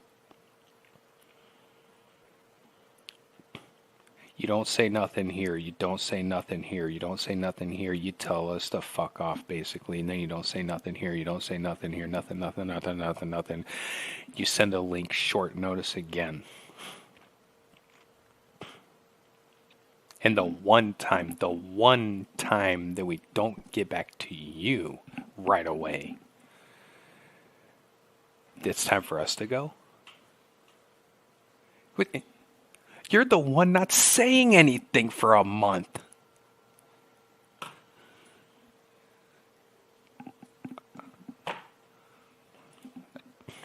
Keep going. When I sent you that second message, that second StreamYard link, and you were no call, no show, I just assumed that you were done with me and I was already done with you. So I figured that was a great time to just walk away. Pull the Band-Aid off. Okay? You were already done with JJ when there was no communication before this.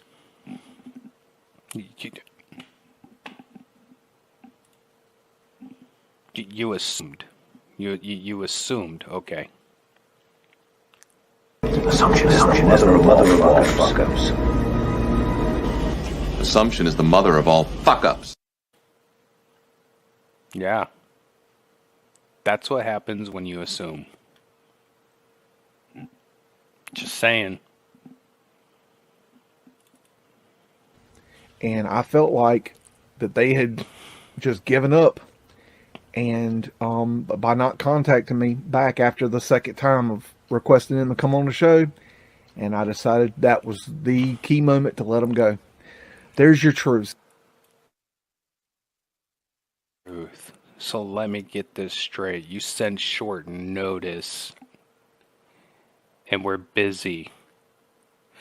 You send short notice again, and we're still busy because you're the one not saying nothing. I proved it in my own messages from November 2nd when you said that. There's nothing. But we're the problem? We're the one not communicating. Are you? Okay. The Mudden Show 32. Okay, I found the to do it, but I certainly didn't want to sit there and have a damn conversation with you as to why I wasn't going to use you no more. Okay? I didn't have time for it. Okay? Call me an asshole.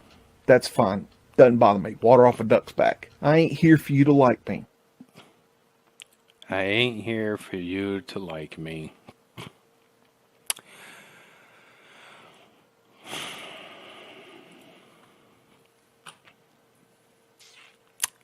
Wow. What? You burn that bridge, I burn that bridge. We both burn that bridge. Okay? I burned the bridge first. You're damn right. But I know how to rebuild a bridge. You burned the bridge and you don't know what the fuck you're doing. Okay? Wow, could you be any more smug?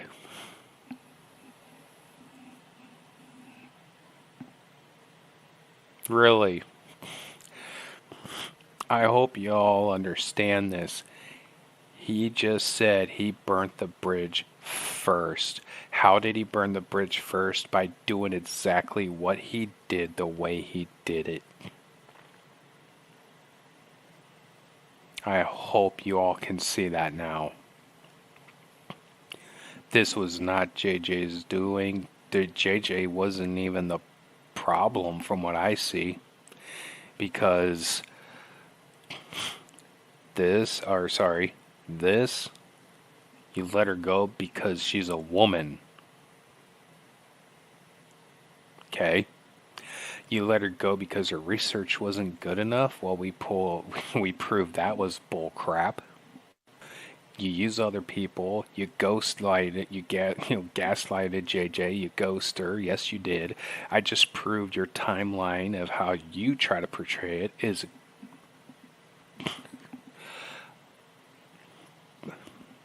I can't even say it.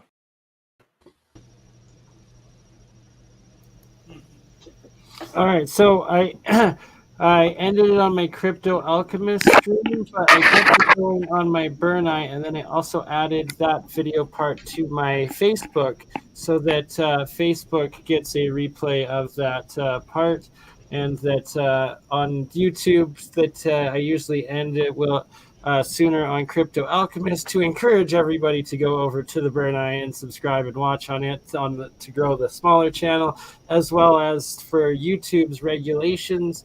You kind of want to make each the stream just a little bit different lengths on each channel, so then it can always be considered completely organic content. Oh, man. Thanks, Barry. I've also just shared JJ's channel in the live chat, as well as trying to load up Joe Cool. You see, Bernie, that this is what you get. It's on the screen. That this is what happens when apparently you point out truth and facts. That this is what you get, right? Yeah. It's truth and facts, and it is us repeating the same thing over and over again because we have to fix the slander campaign against me. It's mostly me. Yeah, and my that's face and what my this name was his episode co-host.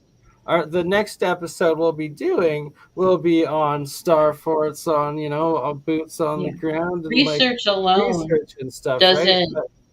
doesn't you gotta replace also defend yourself, everything tell that stories, and what we're doing, rebuilding the bridge, and that clip right there, just to show that Joe's been playing that video, showing there he is claiming he's the bridge rebuilder when in fact he's the troll that is destroying the bridges, and that he just did the same thing to me, and but whatever, like. Now it's documented, and now it's time to move on, and we should do a little happy thing for the fans at the end and give them some new pictures or something. Anytime that it happens, it's going to happen to somebody else. It's going to happen again. I wasn't the first one that Stuff Beagle did this to. I'm not going to be the last one. You know what? My platform, I say I will talk about it as often as it needs to be talked about. And I understand Bernie not talking about it anymore. That's why Joe Cool and I like the fact that we still feel more like viewers than content creators, but we like both worlds. But we enjoy being a viewer and being able to connect and see more and watch other channels. But for anybody that ever experiences this with Stuff Beagle or anybody else, to reach out and talk to somebody, Joe Cool and I are happy to listen. We don't have to air it publicly, but to even you guys offered to do this private too. That's the thing. Is really important. That you guys offered to record off air first. You know what? That's key thing for Bernie to bring up. Go ahead, because I think you got cut out. Yeah, sorry, I muted myself out there for a sec. Is that you guys both offered to do this like as a private recording off live first, and then I was like, let's actually make this live and do an episode about it, because you guys first I needed to make amends with you, as well as give you the platform to speak out, to tell your story, because I myself had been participating in this attack mentality and on censoring YouTube before, which I never should have done. It was wrong, and thus give you guys the platform to tell your stories on both live on my channels today, as well as that you let me onto yours, and that's what this community is about, and that we need channels like yours, just like I see you guys just like no different than London McLovin hosting his community one yesterday and having you guys come on and stuff like that. That's what it's about, and that there are plenty of other channels that do podcasts even that are about like working through dramas and like exposing the lies and like the stuff like that, people being taken advantage of, as well as like that it gives me the freedom to move on with the research with the larger channels and not have to get mucked up past this point on any of it. And that that's why it's like this was so crucial too, because it's 2 days after I've removed everything on Paul. I have nothing bad to say about Paul and wish him the best, because he removed the strikes, and everything is still up on Rumble, which he agreed that all the videos that I made should stay up on Rumble, and if people want to rumble, that's where it goes. And, if they want to rumble. So that's the thing, is that if you guys want to do more streams on these sort of topics, we can do another one, and it'll be Rumbles on Rumble, and that is like something that I'm looking forward to kind of maybe hosting after the YouTube lives and stuff. We'll keep it live on the Rumble and do Rumbles. Bernie, I did have a question. Since the topic is what it is, so to speak. Did you know? Because I know you've been around a while. Do you know about Boston Ray? Do you know what happened to He him? says he started out with Biggs, and now that you're saying, like, now that you're bringing up and the repeating pattern, I could only imagine that he essentially did the same to him, and that he I guess if that's the case, it looks like he's sadly got Stockholm syndrome, because he's been like the #1 cheerleader in Biggs' live chat since he unblocked him. Apparently. But he's a very nice guy, and I definitely have nothing bad to say about him. It's not about having something bad to say about people, and that's what. Yeah, and but that's the thing. It's just he says he got his start showing the streaming patterns, with Biggs, right? Yeah. You have Stuffed Beagle, you have JJ, now you have you. How many more times is this going to happen? Yeah, exactly. So we document. I don't know. I would say several times, because there's people in the community that are viewers that have reached out and said, I've been around for years, but I had a different name. Anytime that I spoke up, I got attacked. And then they don't feel welcome in the community anymore. It's like, why does it go through this turmoil where somebody doesn't feel welcomed or safe to show up with their name because they disagreed with somebody, or they have just this conflict that gets blown out of proportion.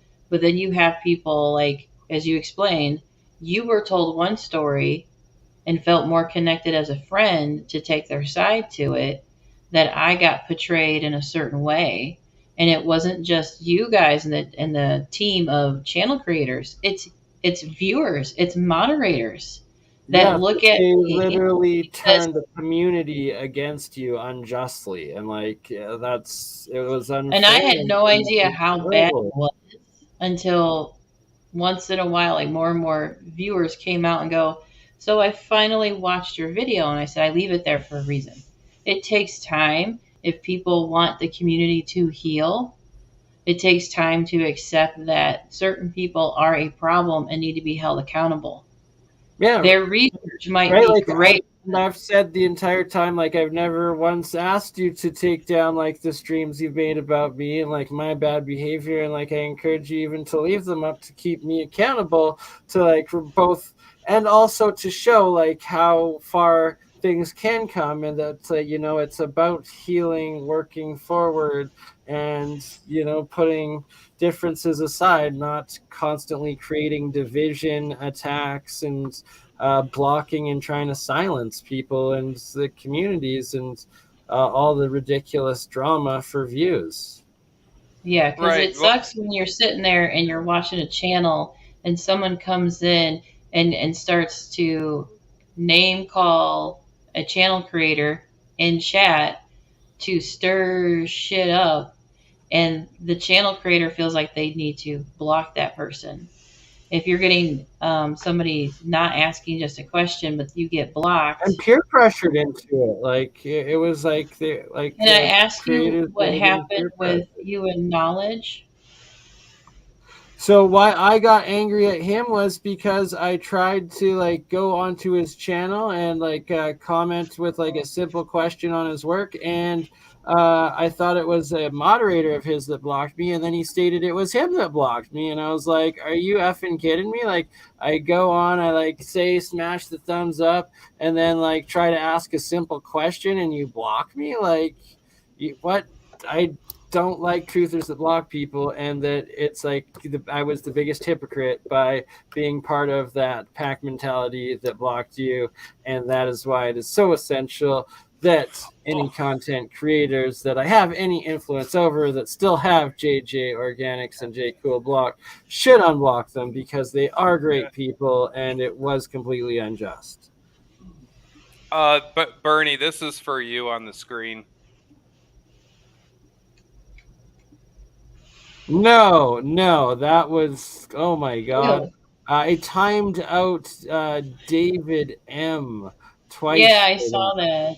I timed him out, and yeah, no, that was because you kept spamming drinking your own pee during a very, very, during one of my most prominent live streams and popular live streams, and I was trying to be professional, not have someone consistently telling everybody directly using their names, telling them to drink pee in my live chat. Yeah. Like, it was like, come on, dude. Like, okay, this is for JJ and Bernie, because this is probably one of the most honest comments I think I've probably seen tonight. I like this. Yeah, absolutely.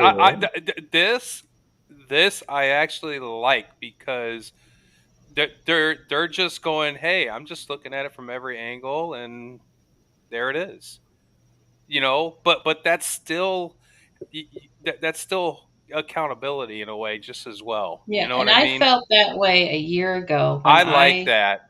found I this respect community. that. That's respect right there. Yeah, I felt that way a year ago in a few months. It's a little over a year when I found this community, and I followed several channels, and I was being thorough as I thought I could be, to follow the research, and I noticed personalities. And you click with, as a viewer to a channel creator, you can click with people and find likes and dislikes. Nothing's 100%. I was following Stuff Beagle's channel for like 9 months, and I knew who Osby's was, and I felt like I understood his research, and because I really liked it and how he was sharing stuff. But I was playing catch up. I didn't follow the channels for years. I was playing, like, binge watching and playing catch up with Stuff Beagle's channel and like 20 other channels. And then I was following for 3 months consistently before I became his co-host, his words, to ask for help because Osby's couldn't do it anymore. And I reached out, sent him an email, and he sent me a file to work on. And then we spent 2 weeks talking for hours so that it's a job interview. He could get to know me. And then if you go and watch episode 25, he gives me a glowing introduction.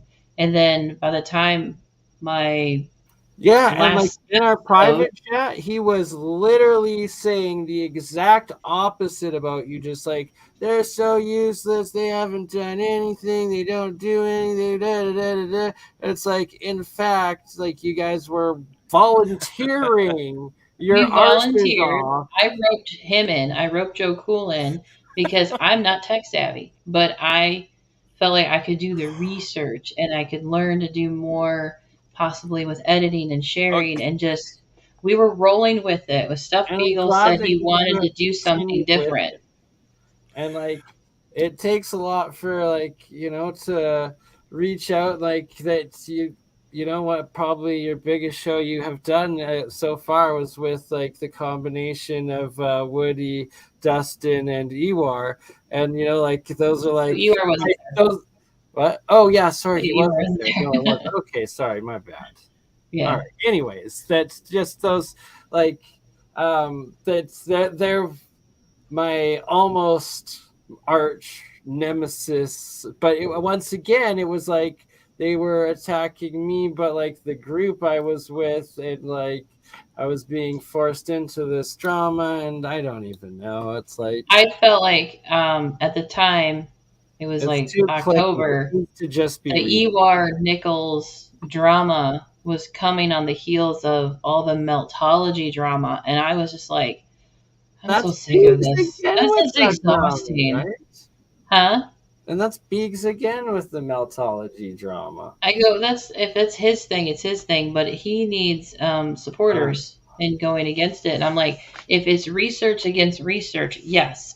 But it became this toxic cesspool of like personal attacks and name calling, and he would go and troll their channels and brag about it.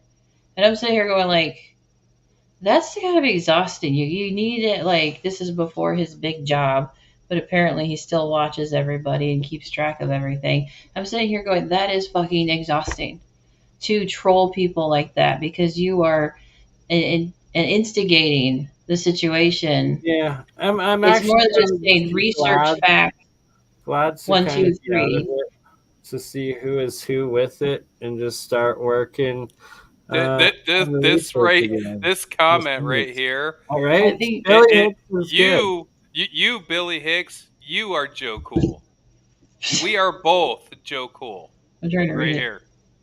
We are all playing the Joe Cool. Yeah, I just looking at the words, being patiently observant, thinking that I had nothing to say worry about helping somebody out with their channel, to say at a flip of a switch.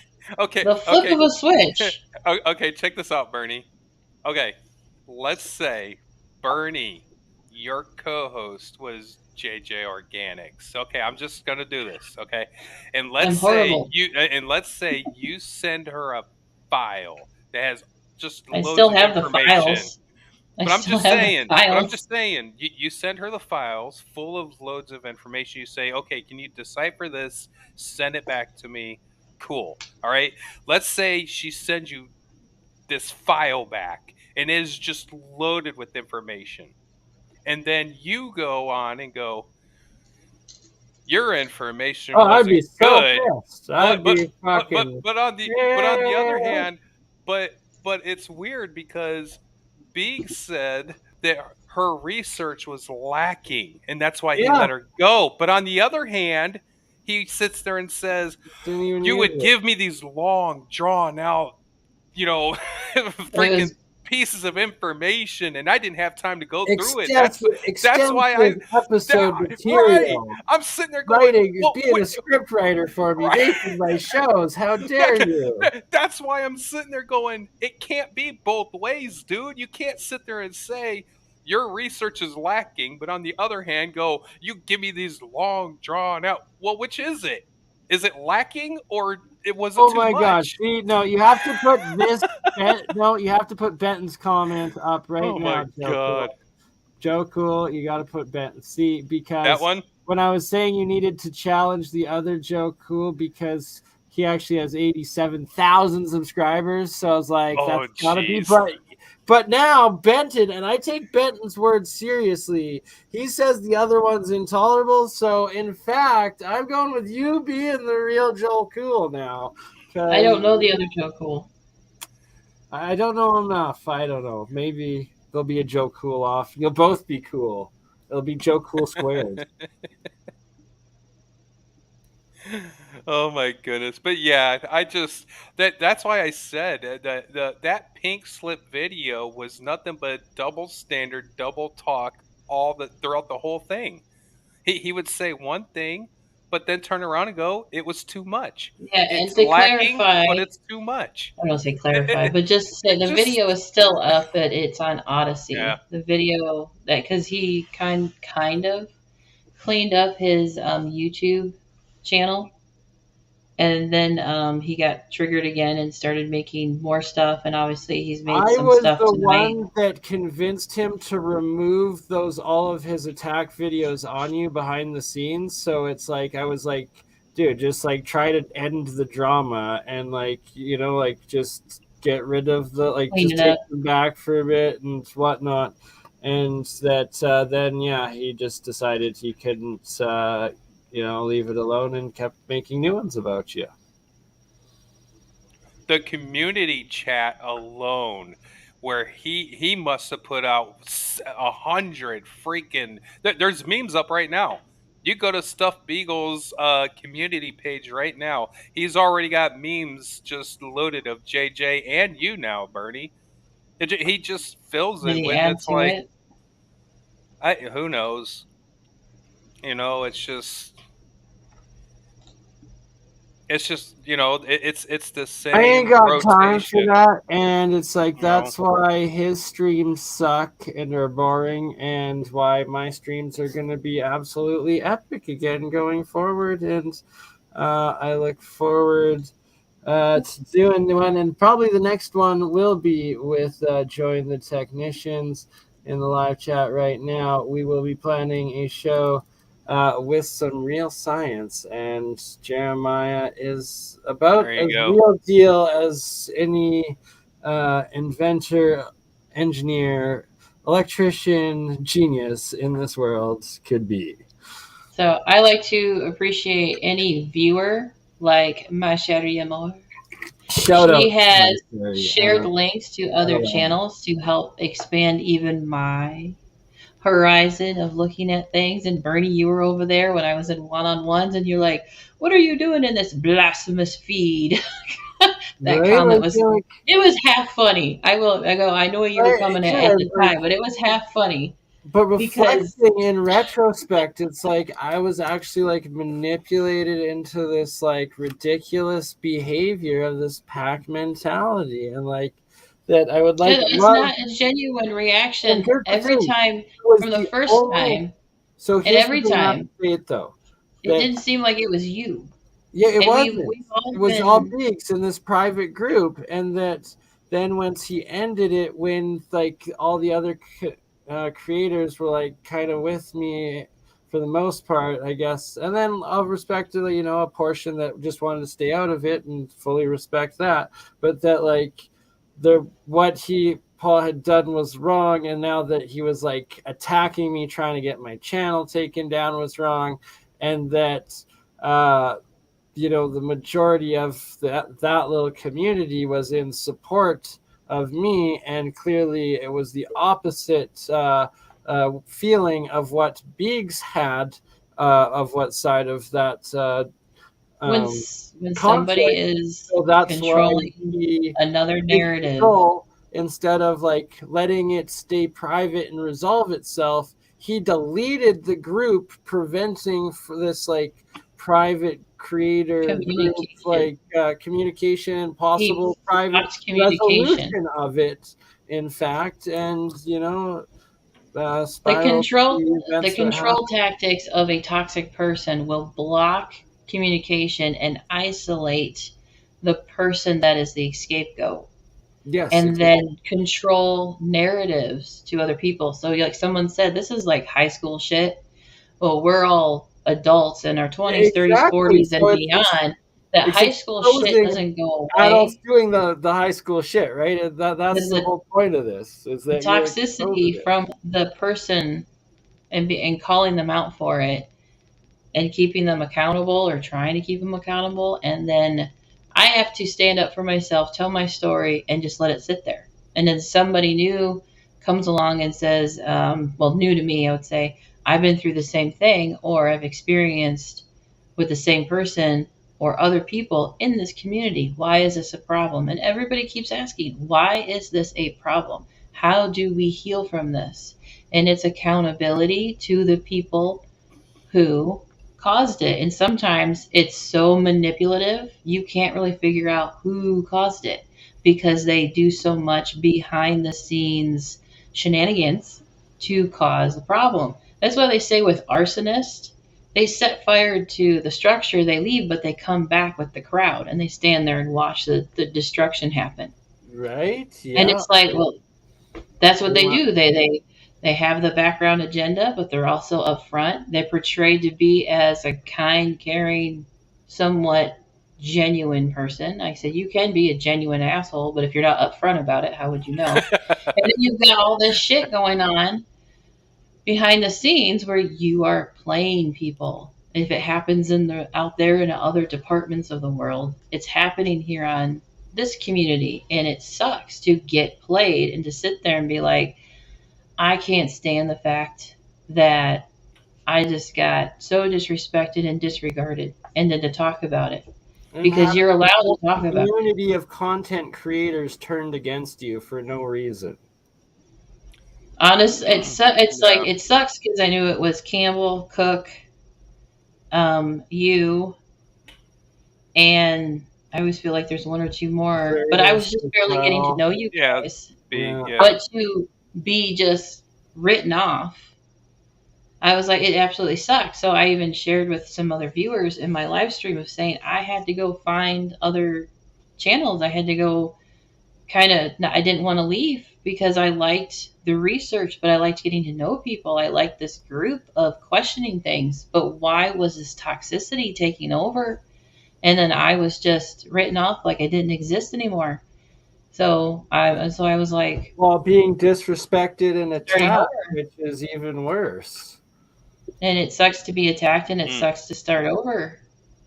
And it sucks to have to say that going through the process of making amends is exposing the wounds, but building on that is the bonus. And life lessons of saying mending things between us feels better than leaving it alone. But the process only could take place with, I would say, unfortunately, you reached out because you were the one that said some nasty things. But I also told you beforehand, I've been wanting to say it since day one. It was something I could just tell that wasn't in your character to be that way. So, and I say, I greatly appreciate you doing such a stand-up thing to reach out so genuinely that you did in private. And then you were trying to reach out publicly, and I was like, ugh, because my guard was up like all weekend, and I was like, ugh. And I will shout out Sherry again. My Sherry was like, no, he's being genuine. He's being genuine. And so my Sherry is kind of involved in trying to be like mending things and calling shit out and wanting things to be better. And a lot of viewers are like that. And I just have to like kind of say it's hard work, and it's tenseful sometimes, and it seems like, oh, it's just drama, it's this infighting, it's viewers fighting. And I'm like, to a point when it's bigger than just a disagreement or misunderstanding, because name calling and degrading is a whole nother page of this is a problem.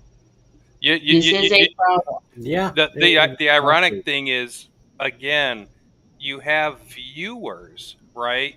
But like Bernie, you've seen me like most. I'm everywhere, right? And it's been that Just way. like myself. It's been that way. And it's been that way kind of from the beginning, right? I mean, I was on Campbell's. I was everywhere. Now, that's right? true. But the ones thing that is, didn't get involved, the ones that like, now that click shit is stupid, and they were the ones that were right, and it's like, and you have, but the thing is, you have viewers and or mods, doesn't really matter. I mean, whatever. They're going around to other channels, telling the channel creators to watch out for Joe Cool and JJ Organics because they're going to bring drama. Now, Bernie, ever since you've known me, have I ever brought drama to another channel? No, ever. Never. Never. I'm like, what drama are you talking about? Just like brushing it off and being like, no, I'm not gonna engage this because it is stupid. And you play it cool every time. You never cause the drama. Every time. Now, I would say that there have been a few times where a viewer would say something possibly to trigger me on another channel to try to see if I would slip up, but it never happened. I actually had to put a viewer in their place once, and I said, look, you're being disrespectful. This is a different channel. I'm not talking about this on here. It's disrespectful. Now, I mean, if you want to come on our show, that's different. You absolutely you get that.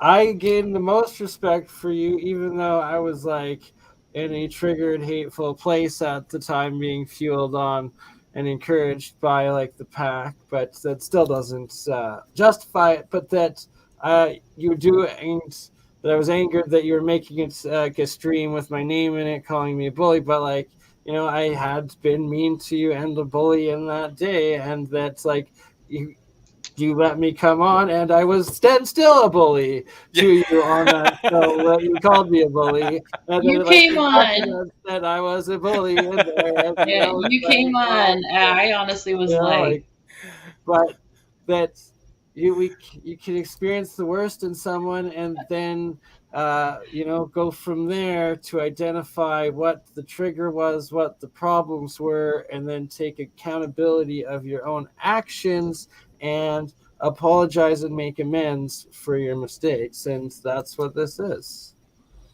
Well, yeah, exactly. And it's like, and I will say, even in the month of November, the first week when everything goes back to me being gaslighted, I was reaching out to Stuff Beagle asking, as in the chat remark shows, I was asking you've if I did documented. anything.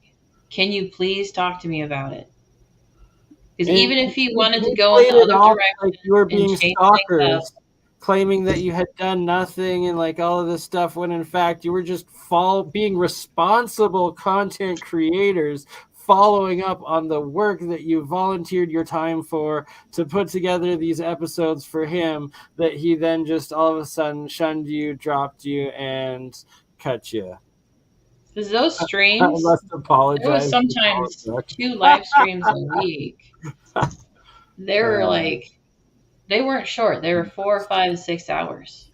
Yeah, One there was that stream. one. I'm What sitting there Google going, if drop you're was hanging that? out with somebody for almost 7 hours, 7-8 hour streams twice a week, and communicating through whatever means about stuff in between that, and you flip a switch and you're just like, the extreme of hanging out and getting to know somebody and not talking to them all of a sudden.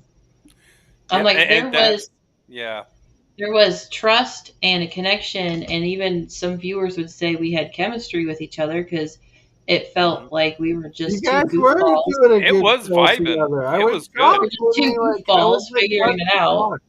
I literally face palmed myself when I like first like saw what he was doing and like cutting you off, and I was like, "What the fuck, Beegs?" Like, because yeah, like I had participated in a couple of your guys' streams together before that, and then it's like, then all of a sudden, yeah, you started going showed up solo, with and I was Little, like, and I was when are they like, coming back? What's happening? Meanwhile, he just stopped, just ignored you guys, and started turning on you and attacking you out of nowhere. We have actually had. See, Michael Joshua with the thumbs up. I would love to actually unblock you on my channel if you promise to never post hate speech again. You're literally the only person on my channel that's blocked. I don't have anything against you, but you were saying anti-Semitic things to people in the chat that you're going to get my channel canceled, and that's unacceptable. So if you can promise to no longer do that, I will happily remove your block right now, live on air, to show that there is absolutely nobody blocked. I'll put it on screen for you. Yeah, absolutely. You can share screen it. Right? I'll even leave the thumbs up there the whole time. That way. Exactly. So I'm even giving you a second chance here to, but like, if again you do that, I will permanently have to ban you. But this is the third chance, the last chance. Fair to everybody. Look at this. Can you see it right now? There it is. Hold on. We have matching. Yeah, it's matching. All right. Boom. You're no longer on the hidden users. And I believe this is porn, but just in case it's not, you're unhidden as well. And there. Nobody at all hidden on my channels. Everybody, in fact, moderators or managing moderators. As my Sherry Anolani has been since the beginning of when they came out with managing moderators. And I believe, I don't know if it's on all channels that they allow that, or just because I made everybody moderators that they then came up with managing. Okay. They like messaged me first. They're like, you get to try this out. I was like, okay. Yeah, we weren't sure what it was. So we were still figuring everything out behind the scenes. Even when Paul was attacking me 7 days in, I had still had him as a managing moderator on my channel. And before my stream that was like defending myself from his attack, he came on and started like timing out and deleting all the comments of my regular standard moderators that were in the channel ahead of the stream. And it was a bit ridiculous. But you can view it all still on Rumble if you wish. If you wish to see me and Paul's Rumble, you can see it on Rumble. If you wish to see healing and real research, real science, as well as alternative history, that's what you're here for on YouTube, and not seeing Paul's cock exposed. I would hope. Yes. You are muted. Wait, were you both muted? Yeah, that was I weird. mute myself to let others talk. I heard you, Okay, so no, you were muted. You were muted, Joe. So, Okay. so Michael Joshua Lewis, obviously, I'm sure he did see that he is not blocked anymore. Yeah. So, okay, there you go. And wait, what did he just put? He's I'm subbed to sub everybody. to- He doesn't yeah. pick favorites.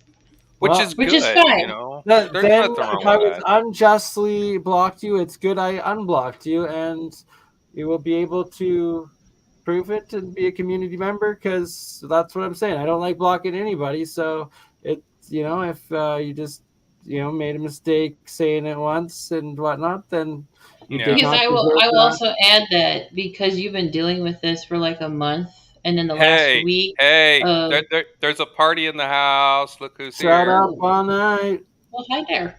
Look who's here. You know who. I was It's gonna the add Flockers. The Bernie, Flockers.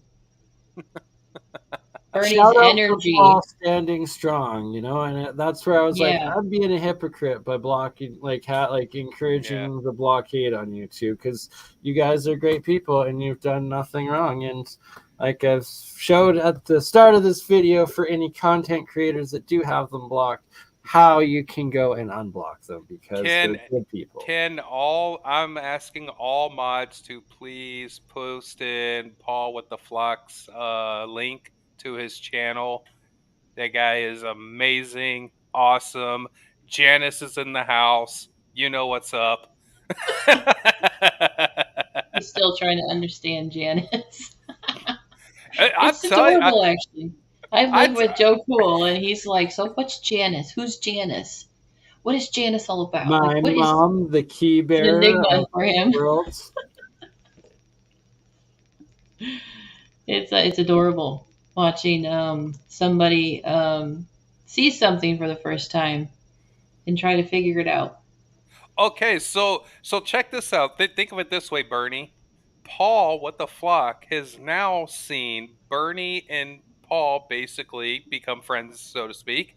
And now Paul, what the flock, gets to see us become friends as well. So, the healing can be done. It can. Yeah, absolutely. Yeah, it's hard work, but it's hard work to expose something to clear your name when there's a slander campaign. It's also hard work to what's the olive branch? No, what's that thing called? Yeah, I'll extend an olive branch. It's the olive branch. I was thinking I was saying Olive Garden. It's the Olive Garden branch. Oh, now I'm hungry. It's almost 5 in the morning. They have the best Italian dressing ever at Olive Garden. Whatever. It's strong. It is strong. They used to have really good food.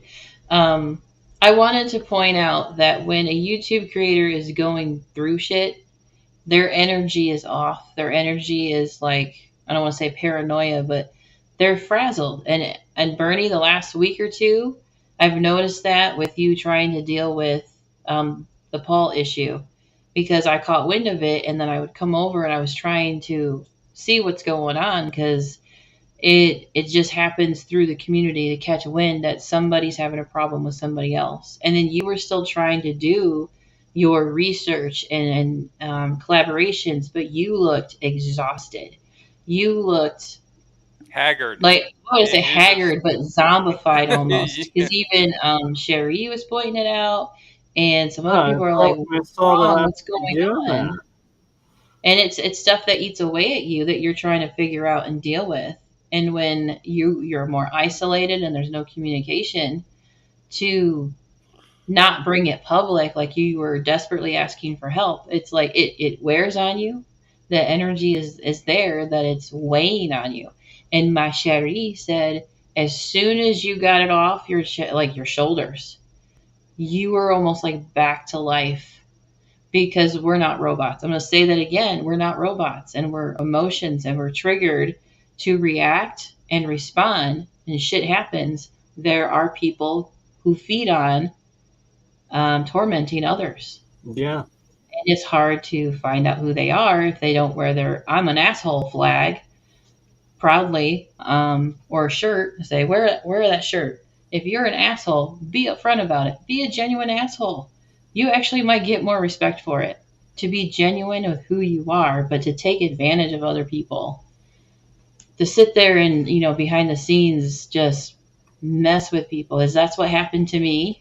And I was reaching out to Beegs a few times because I was like, what did I do? What did I do? And I admitted that in my channel. I said I was going through the ringer of, we were talking consistently for 2 months and then nothing. Yeah, like you. That is gaslighting, and that fucks with people. Research and putting together episodes, and then just out of nowhere to be cut, blocked, and then from that point forward, being both privately and publicly attacked and slandered. Like, why? It wears on you. You're a human being. You care. Good-hearted people who care, that have to develop thick skin and carry around, like, keep a guard up of being cautious that somebody might misuse your trust on a live stream and then turn on you behind the scenes and then not really get an answer of how do I deal with this. It's a very uncomfortable subject. And hate-filled. It's like indecent exposure. You two have handled it very well, like, because like you played it cool, Joe, and good on you, JJ, because like you've actually done good with your channel and like applying and using and continuing to develop like the skill set in Streamyard and like podcasting and content creating, and like they keep changing not things. Be blocked at all. Oh, they keep adding a lot of things. So it's YouTube itself. Oh yeah, that yes. too. They are constantly changing, but I would have to say, because it was recent, there was one time where I don't know if I want to say I was really uncool or not, but the passing of my cousin, and yeah, I like we said, we know it wasn't you. And even I can sit there and go, I know that wasn't you necessarily, saying what you were saying about, and I'm sitting there going, but I wasn't uncool, because I did get really angry on you were going through a loss of a loved one, and it was like I was trying to be genuine, but like, and then like, just engaging into succumbing to like feeding the trigger and whatnot, because it's like, man, like I know how horrible that is. I'm trying to be nice, trying to reach out. You were being nice. I understand that at the same time that they're interpreting this and that there's like they're going through this grief, so I just need to back off and let them grieve and go through their stuff, not try to relate, not try to make peace or anything, because trying to make peace right now is agitating and they need to be left to grieve because they've had a horrible loss. And just because I've gone through that right now, they don't give two shits about my story of making peace. They just need to grieve. It was nice of you to reach out even then. It was just our guard was up because it was the first time, like, to say you were being nice. And that's the opposite of what you had been like towards us. So our guard was up, and I called it, like you were just exploiting the situation on behalf of looking nice when I called you a bully the week before of that week or something. And this horrible thing happened. And, our personal life, and we decided to share it, and then it's just this play domino effect that can spiral out of control. But then to have a situation in life that someone goes through, as you went through recently, to be like, I don't like this person I'm turning into. I don't like this reaction. I don't like being used. I don't like being played. I hate this toxicity. And you reflected on yourself to see where's the problem really coming from. And for you, I actually saw your live when Ancient Historia showed up, and he was asking you, but who started it? But what triggered it? But what? And you actually sat there, and he kind of called you out, saying, "But was it you?" And you were so frustrated, but you were talking through it, and you were releasing some of that frustration because that was like some of your color coming back. to talk through it with somebody else, still to clarify a little bit more, and for you to, in a sense, take back control. It is taking back control of yourself and your life, of going, if I did fuck up, I'm going to be accountable for it. Because that's one thing that somebody can't mistreat you and use you anymore, because you're like, I'm done. Exactly. I'm going to take it back. I'm going to be accountable. I'm going to set things straight and moving forward. That's how you move forward. That's how things can stay healed. That's the biggest thing that I think we really try to kind of hit the nail on the head is we understand that we're not perfect, you're not perfect, no one's perfect, everyone's going to screw up, and there's nothing wrong with screwing up. But why is it a problem to be accountable to it? When someone exploits somebody screwing up and holds it over their head, holds it against them, uses it against them, they're trying to control a vulnerability on somebody else and then make you react and get triggered even more to make you look unhinged. That's when they call you crazy. And you're like, I'm not crazy. I'm just going through a lot, and you're taking advantage of it. And Biggs is now literally doing what he did to you, to me, by like 2 days after I settled things with Paul, to be coming out and trying to like now change the whole timeline of things, trying to claim that I was blackmailing Paul with this audio clip, when it was like, I'm just actually at that time I was like, hey, I'm giving you a forewarning a day in advance that if you don't remove your strikes on my channel, trying to have me canceled for no reason because you did what you did, and I'm gonna have to make this public. Like that's not blackmail. That's like, come on, like stop trying to have me canceled, or I'm going to publish something. This was a month after you were trying to deal with it privately.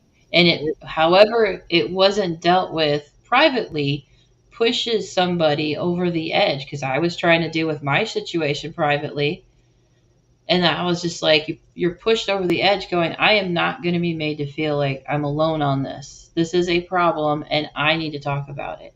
And there's no actual like guideline or rule book of doing certain things the right way, except for indecent exposure. You just shouldn't do it, especially on the public platform and guidelines. I mean, we kind of have state laws everywhere and it's another country, so maybe they are more lenient on it. I don't know.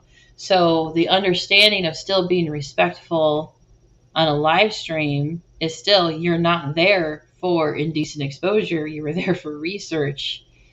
And something was overlooked or not thought of thoroughly, besides saying boys will be boys to a certain point of infighting or channel created differences. Right. And it's like, if you're gonna like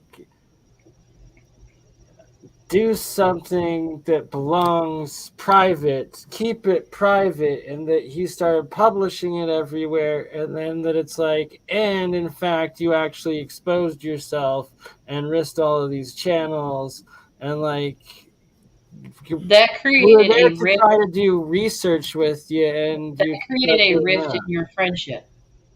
That created a huge problem and a rift in your friendship. And a lot of people, being viewers, it's kind of hit and miss with hearing the whole story and trying to understand.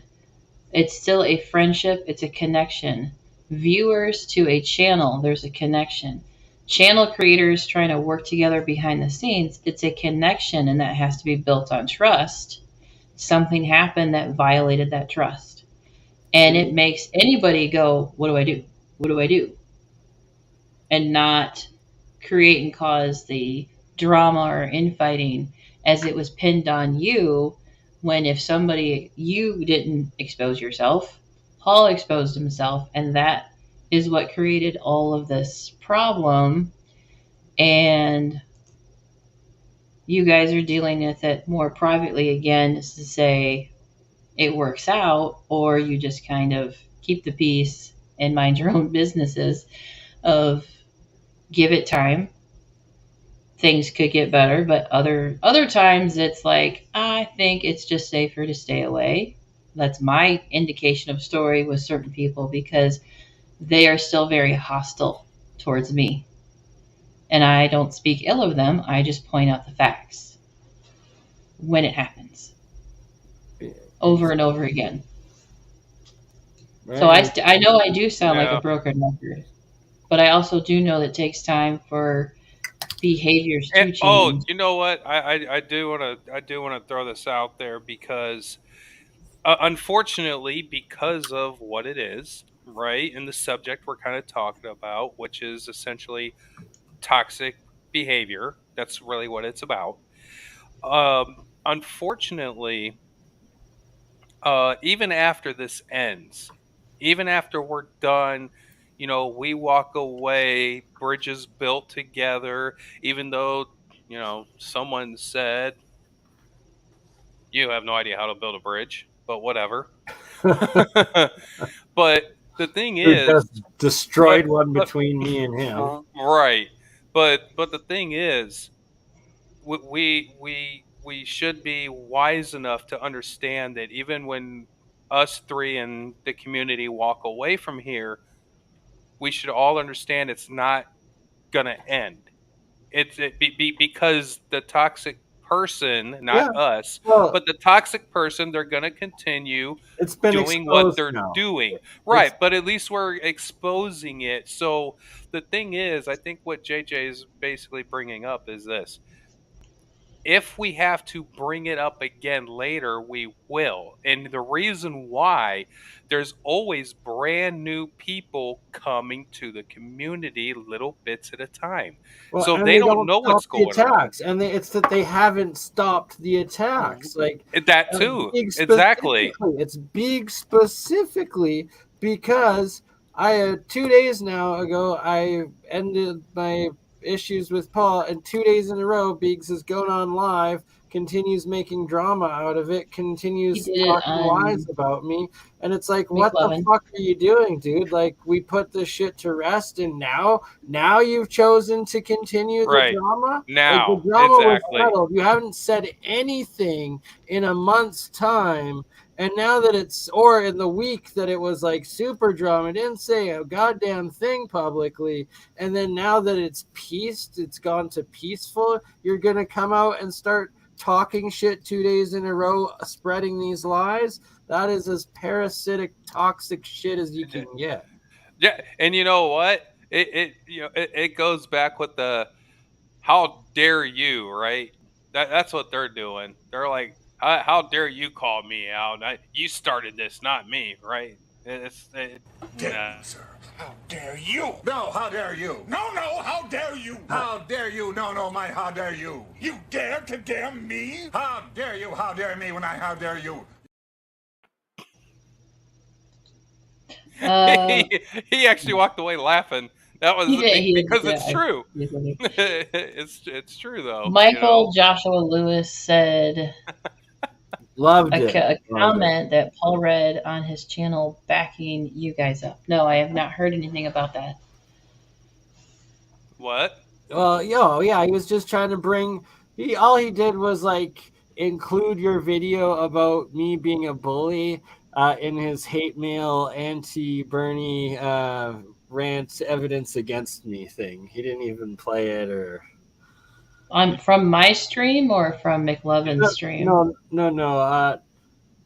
It was before we settled our differences on one of his lives of evidence against me, and then in his Telegram chat they were passing around your BurnEye as a bully video as evidence that I was being a bully and that Paul was in the he used it as part of his attack against me, but it's all in the past. But at the same time, I still encourage you guys to keep leaving it up because I don't want any side of my past, being hidden. And one of my main settlement points with Paul, when he finally asked me to start taking down my videos and that he would remove the strikes in order to do so, the thing I had literally been asking all week before even releasing any of the content that I had against him or making it against him, that it could stay up on Rumble and that it will stay up on Rumble. But it's not what my YouTube channels are about, so I've removed it off of the YouTubes.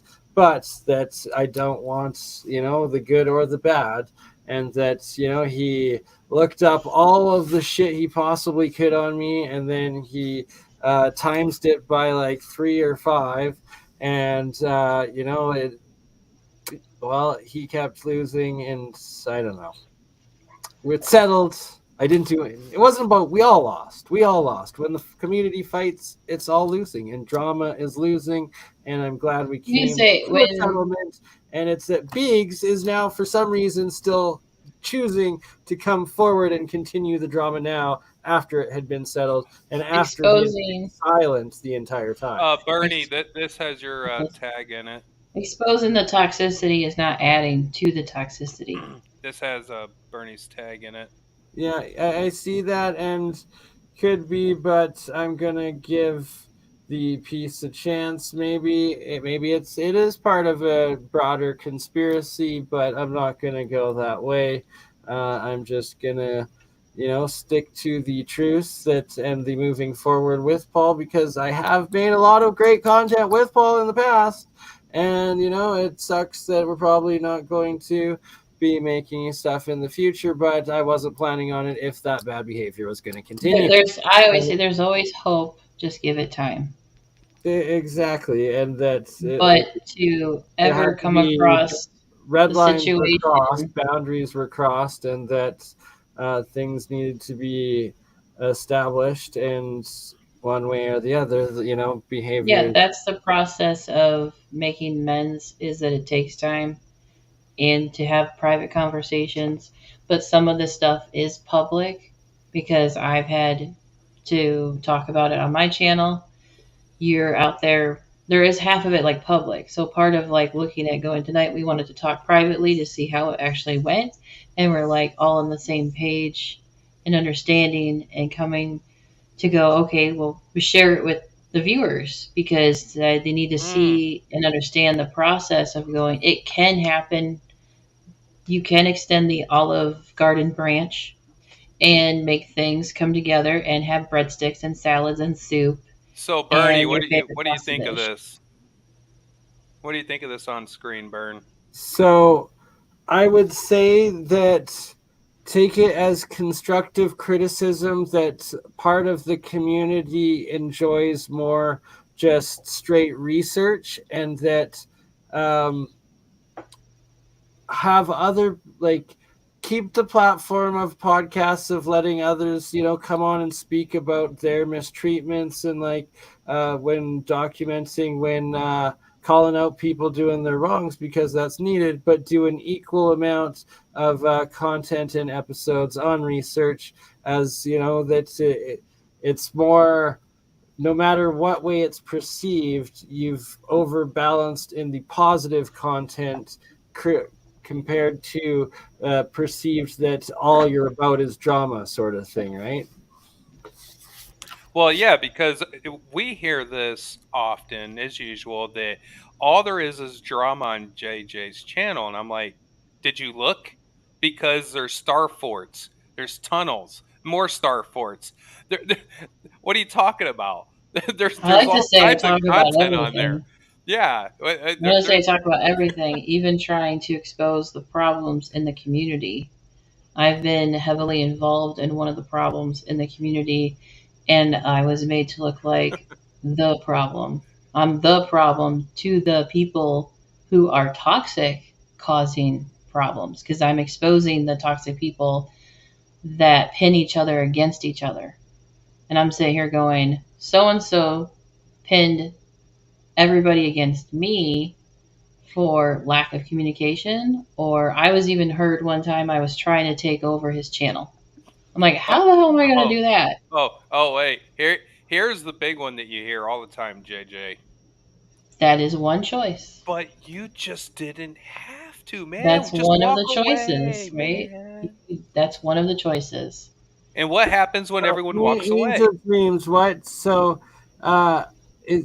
they weren't causing the problems. They were just documenting and reacting because, it takes your energy, and you're just expressing your frustrations, and documenting your side of the story is one half of like the working through it, so that you don't dwell on it and it doesn't, you know, emotionally like kill you, that you're able to work through it and go forward. And especially as a content creator myself, like I absolutely hated having to do like a week of these freaking drama streams straight, like addressing and like tearing apart a friendship, but that it was part of the process of being able to move forward and, like you said, get my creative energy back and like my spirit back up and you know, healing. And it's good to see it, man. It's good to see it, actually.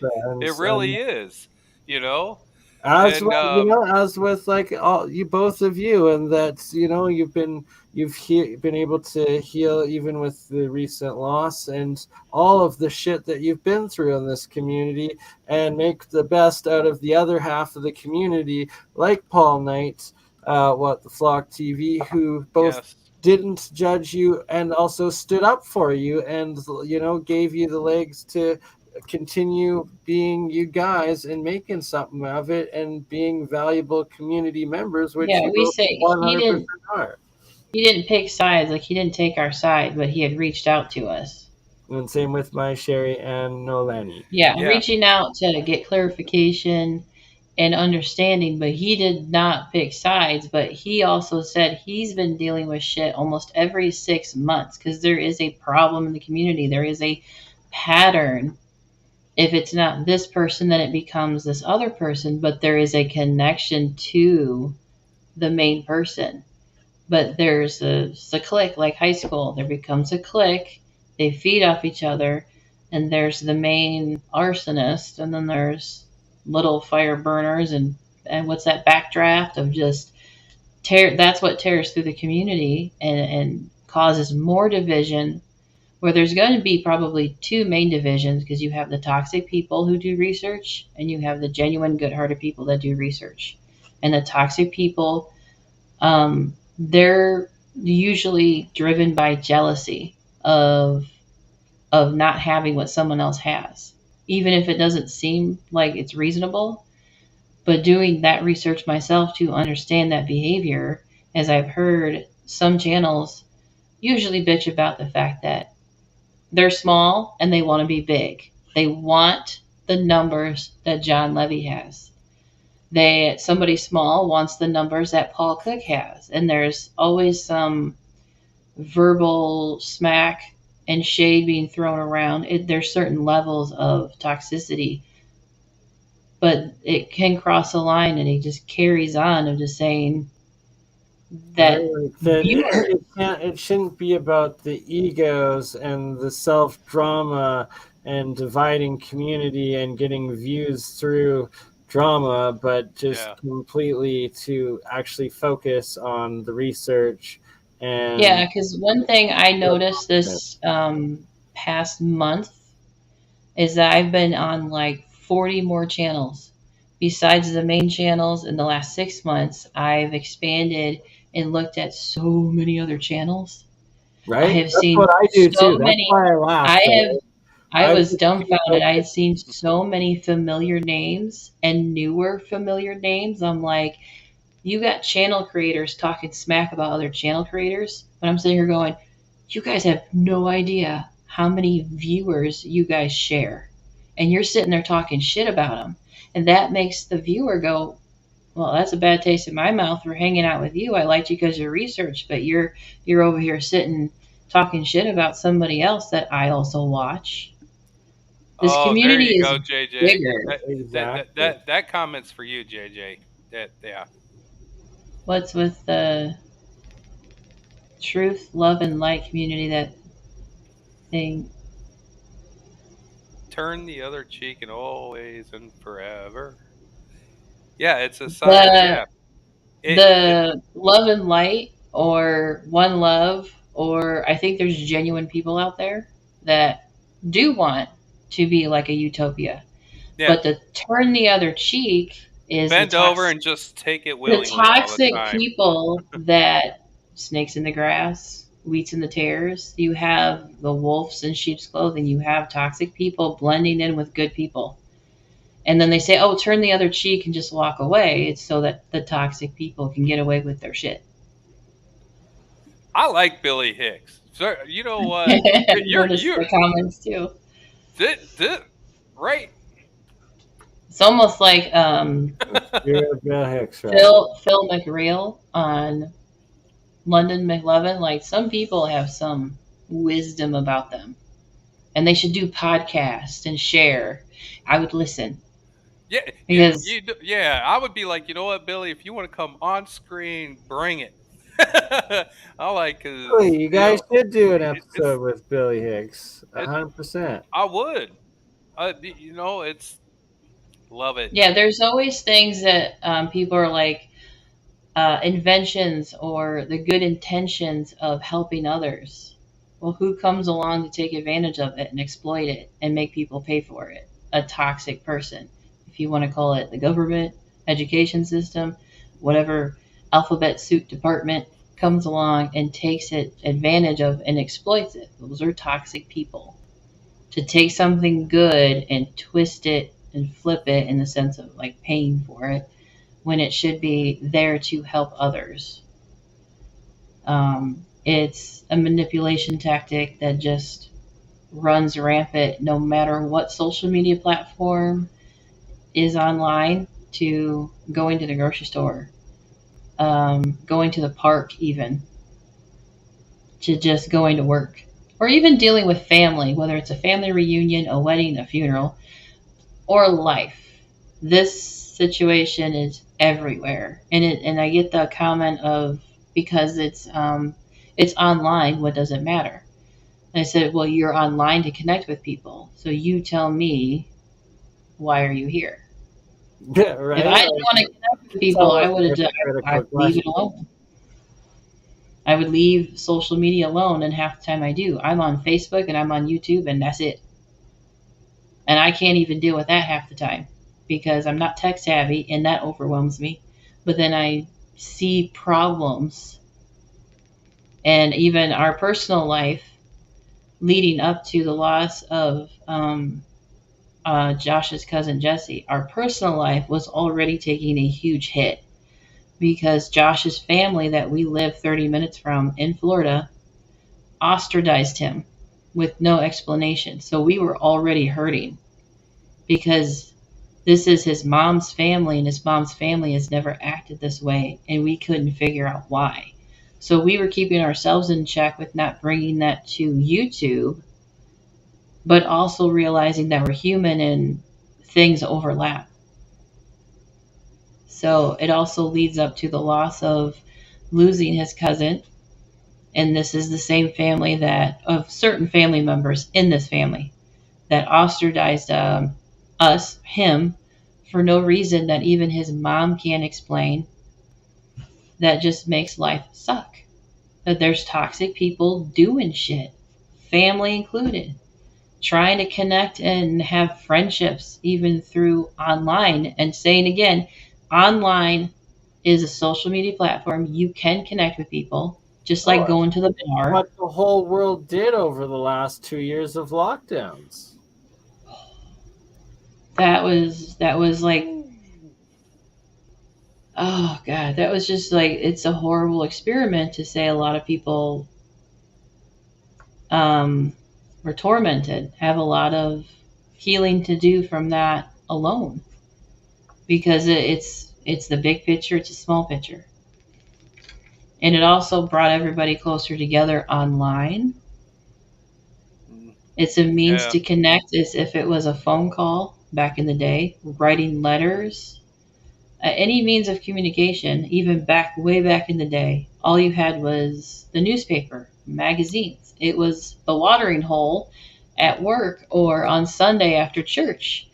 Everything was a social platform to communicate and see other faces and connect and vibe or not vibe and hang out. So the YouTube or online social media platforms, anywhere where people connect. We like to see faces. We like to find a tribe. We like to connect. Because apparently, I want to say, even apparently maybe AI likes to connect with people. Because who else is it going to talk to? This is Yeah. I just want to.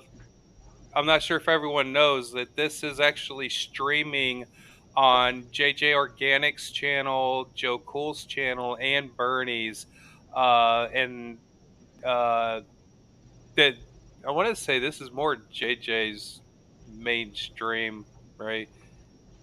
Yeah, exactly. This isn't my mainstream. This is I don't know. This is I'm not JJ that guy. hosting, right? This is JJ and Joe hosting. They're doing great jobs. Like they're very Yeah. good podcast stream hosts. I almost feel like I got 2 tech support people here because I don't know shit. I try not to click on anything because I will just bring it all down.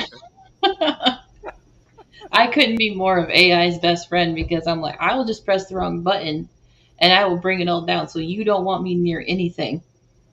So we could hang out and be like, I like my phone. I always said Google was my best friend because I could ask it anything. Exactly. I said that's what I needed. I needed a simple little device of going, I can ask it anything and get an answer, and I would still disagree with it. And it just looked at me like, that's my opinion. Like Google. It's like an AI kind of thing. Very supportive and understanding. Because that's the search bar I use. So I'm like, I just call it Google. That's what I love about multi-streaming.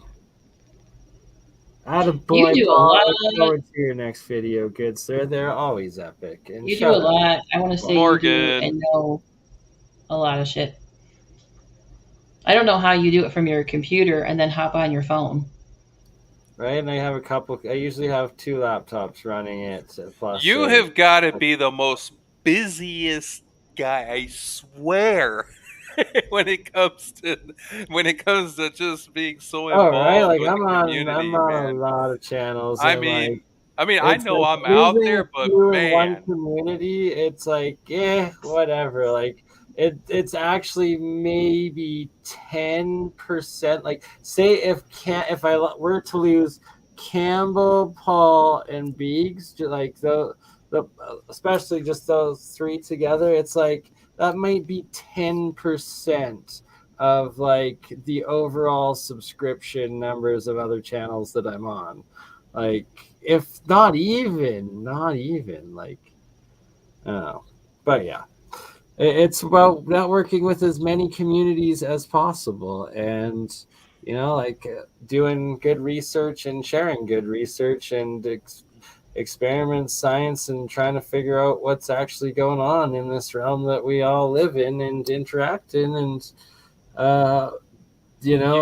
for all we know, we could actually be living in different universes, possibly just connecting through the internet. Like, Hey, I look at that too, because like I said, or we'll actually do real world meetups. like I said, describing how to go from Michigan to Florida and seeing the difference with the angle of the moon phase alone through traveling, my mind is trying to figure out the shape of what we can't see. I'll just call it that. It's the shape of what we can't see, but what I can see, and it's on different angles, it's on different elevations. When Florida's supposed to be lower in elevation, but everything in the sky is closer, I'm sitting there going, where the fuck is the North Pole? Yeah. I'm looking at it I can see the Big Dipper better from down here. Myself, that it's like, the next time I'm in the mountains compared to the next time I'm at the ocean, I'm going to be paying special attention at night to the stars and going to places without light pollution. And like, from what you described, like I think I experienced the same thing. Is that like it's not what they say. We don't perceive it the way they say that it should be perceived. Something's not right. To unlearn and see it and soak it in, and then still go look for, how do I describe this? I don't know how to describe something. Like, you're a baby learning all over again. And I'm like, okay, can I relate it to describing it like this? Is it a tetrahedride, but we can't see the points? We see the inside because it's not exactly a cube, but it's not exactly a dome. And how I see, and I'm looking and trying to like use my brain to really look at the shape of it. I like Vibe of the Cosmos. His channel kind of really opened my eyes to think. All right, so I will never make a public video on YouTube about any of the drama again. I will only possibly do it on Rumble, but Diet Dazzle, I will accept that Bernie, challenge and get a happily, hold. if you want to pay for me to do some boxing against Mr. Cook in Indonesia, I would be. Oh, somebody suggested mud wrestling. I kind of think that would be like. I kind of get some mud wrestling or some Jello. For kickboxing, to be honest, just because he exposed his cock on my channel, and let's do it right. Billy just Hicks. Call like Joe Cool. Get a hold of him. We've told some other people that we've talked to. If you see red and you get triggered, reach out to Joe Cool and just be like, dude. I'm putting it up. Here we go. All right, everybody. So here is my channel. You can just hit that as a tag to find me. I posted that earlier and I forgot to expand on it. If you go to my About page, you will see my email is right there. If you want JJ's email, contact that way. We are on, I'm on MeWe. I'm on Instagram as well. I'm on MeWe too. But now, if you want quicker links, here's my Instagram link right here. My MeWe, Instagram, Telegram.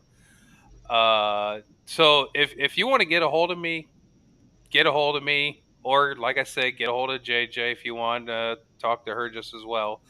And, we're here to help, and, no one's perfect We've or even anything said, like that. But you are great co-hosts, you're great content producers, you're great streamers, and you're open to do shows with anybody. Anybody. And that's what it's about. And just engage and do shows. And we've even said you don't have to show your face. You can change your icon, change your name, but you have something to say.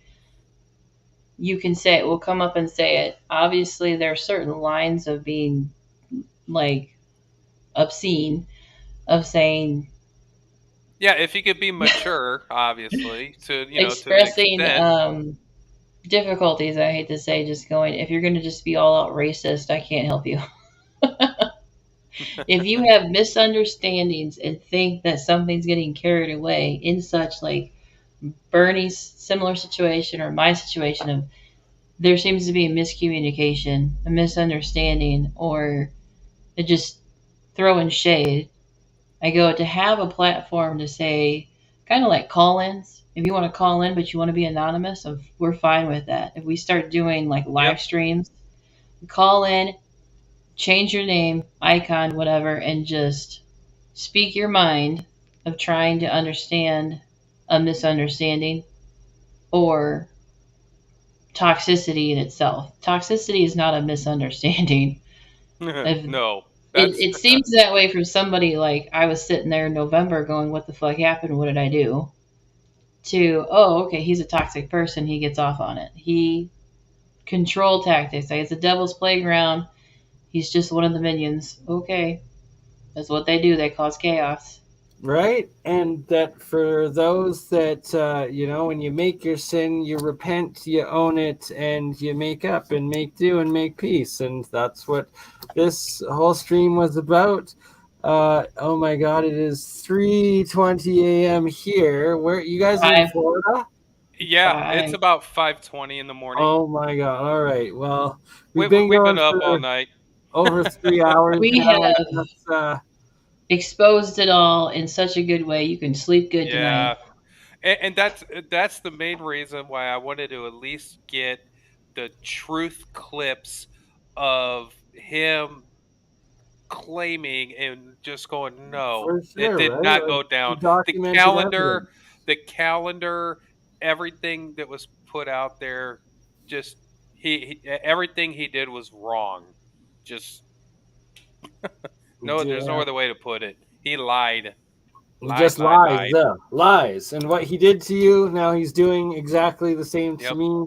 And this will be the last stream I do about it. But if you want to follow up on the drama And because I do suspect that these narcissists will continue their behavior, Yes, they will. JJ Organics and Joe Cool document the narcissists in the community, and shout out to you for doing it, because you're not creating the drama. You're just reporting it and trying to make sense of it and heal, and that's commendable. That's all. Yeah, anyone. so unfortunately, coming to my channel may seem like a broken record, but it takes time for other people to catch up and process. So if you get it and you've heard both sides, you've heard both sides. That's what matters. Hear both sides and take the time to process it.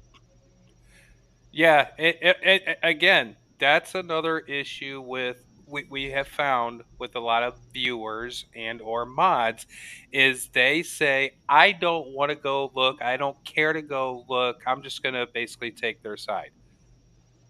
Yeah, because you've only heard one side. Almost feel peer pressured into it too a lot of the times too. You got to hear both sides, but I think Bernie will appreciate this short thing. It's time to smoke 'em out.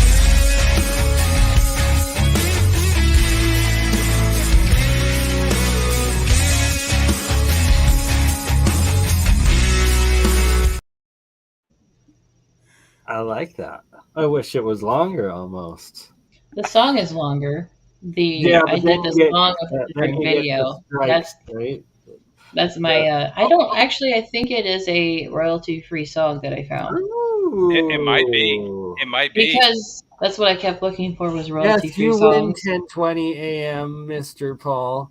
The good Paul, the What the Flock TV. Yes. Well, I'm not going to say that there's necessarily a bad Paul, but there was a misbehaved Paul that caused me grief, and I wish him the best. But What the Flock TV, he should be on TV. That is Paul Knight, and he stood up for both of you in a time of craziness. No, Paul stood up for himself. He did, and I'm glad to all the others. Yeah. And I'm super stoked that I've been able to own my sins towards you. And remember, I'm sorry, but it's a fact that there is such a thing as manners.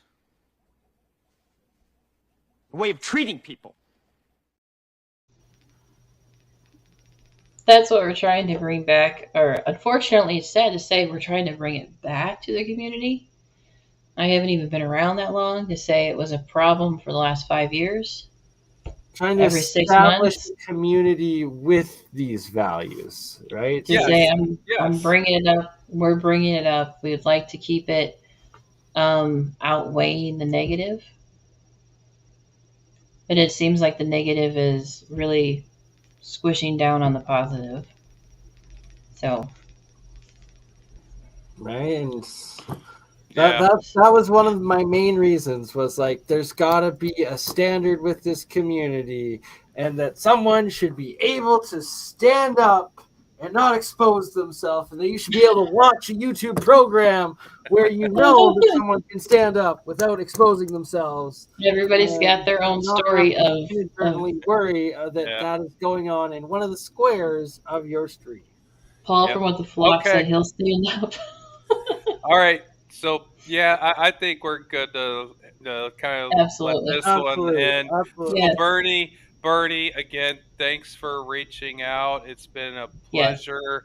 Obviously, we can contact each other now anytime we would like. Absolutely. And, anytime you want us on or you want to come on here. And I am 100% curious about having you two a part of, if you're close to a Star Fort and we can plan it out, I will communicate with you guys privately to try to arrange what's available for Dutch, that if we can arrange a stream that has you guys out at in one of these areas, if you're close to that, one of the areas in Florida with Star Forts and stuff, it would make for an even more excellent, epic, insane stream.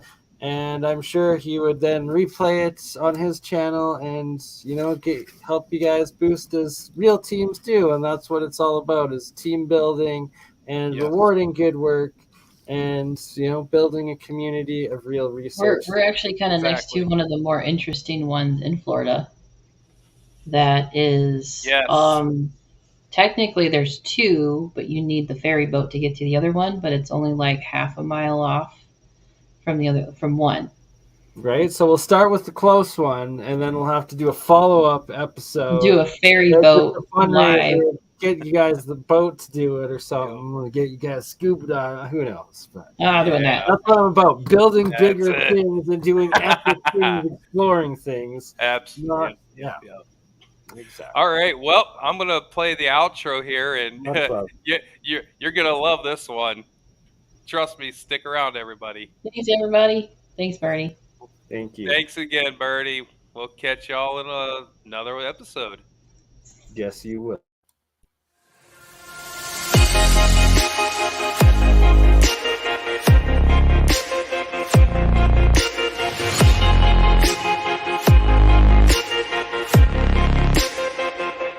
Sending to outer space to find another race. I'm gonna send into outer space to find another race. Hello, boys! I'm back!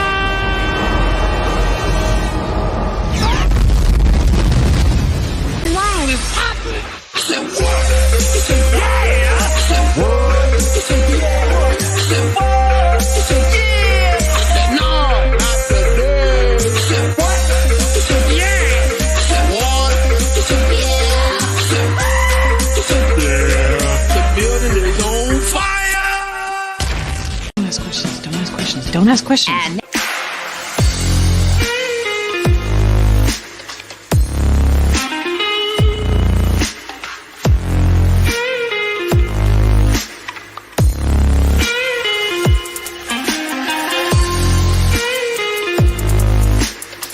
After you. Oh, no, you first.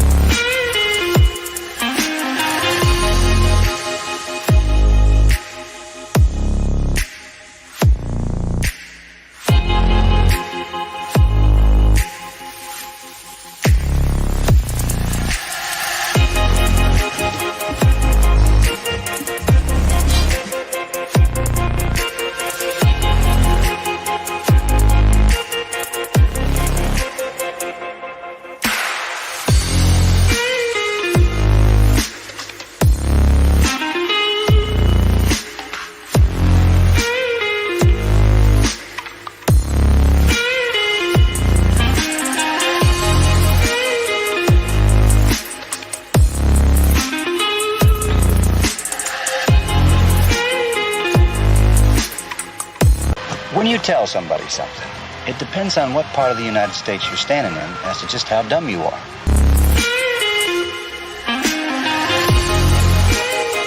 Grandma, you can't just kick me out. I can too.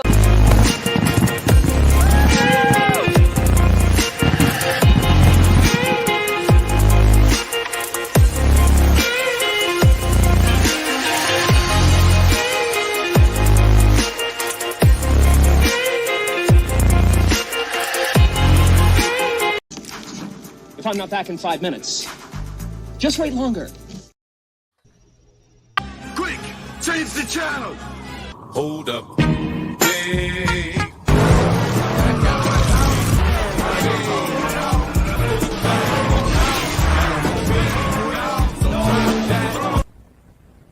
This must never be seen by anyone. Why? Here goes. I sped. I followed too closely. I ran a stop sign. I almost hit a Chevy. I sped some more.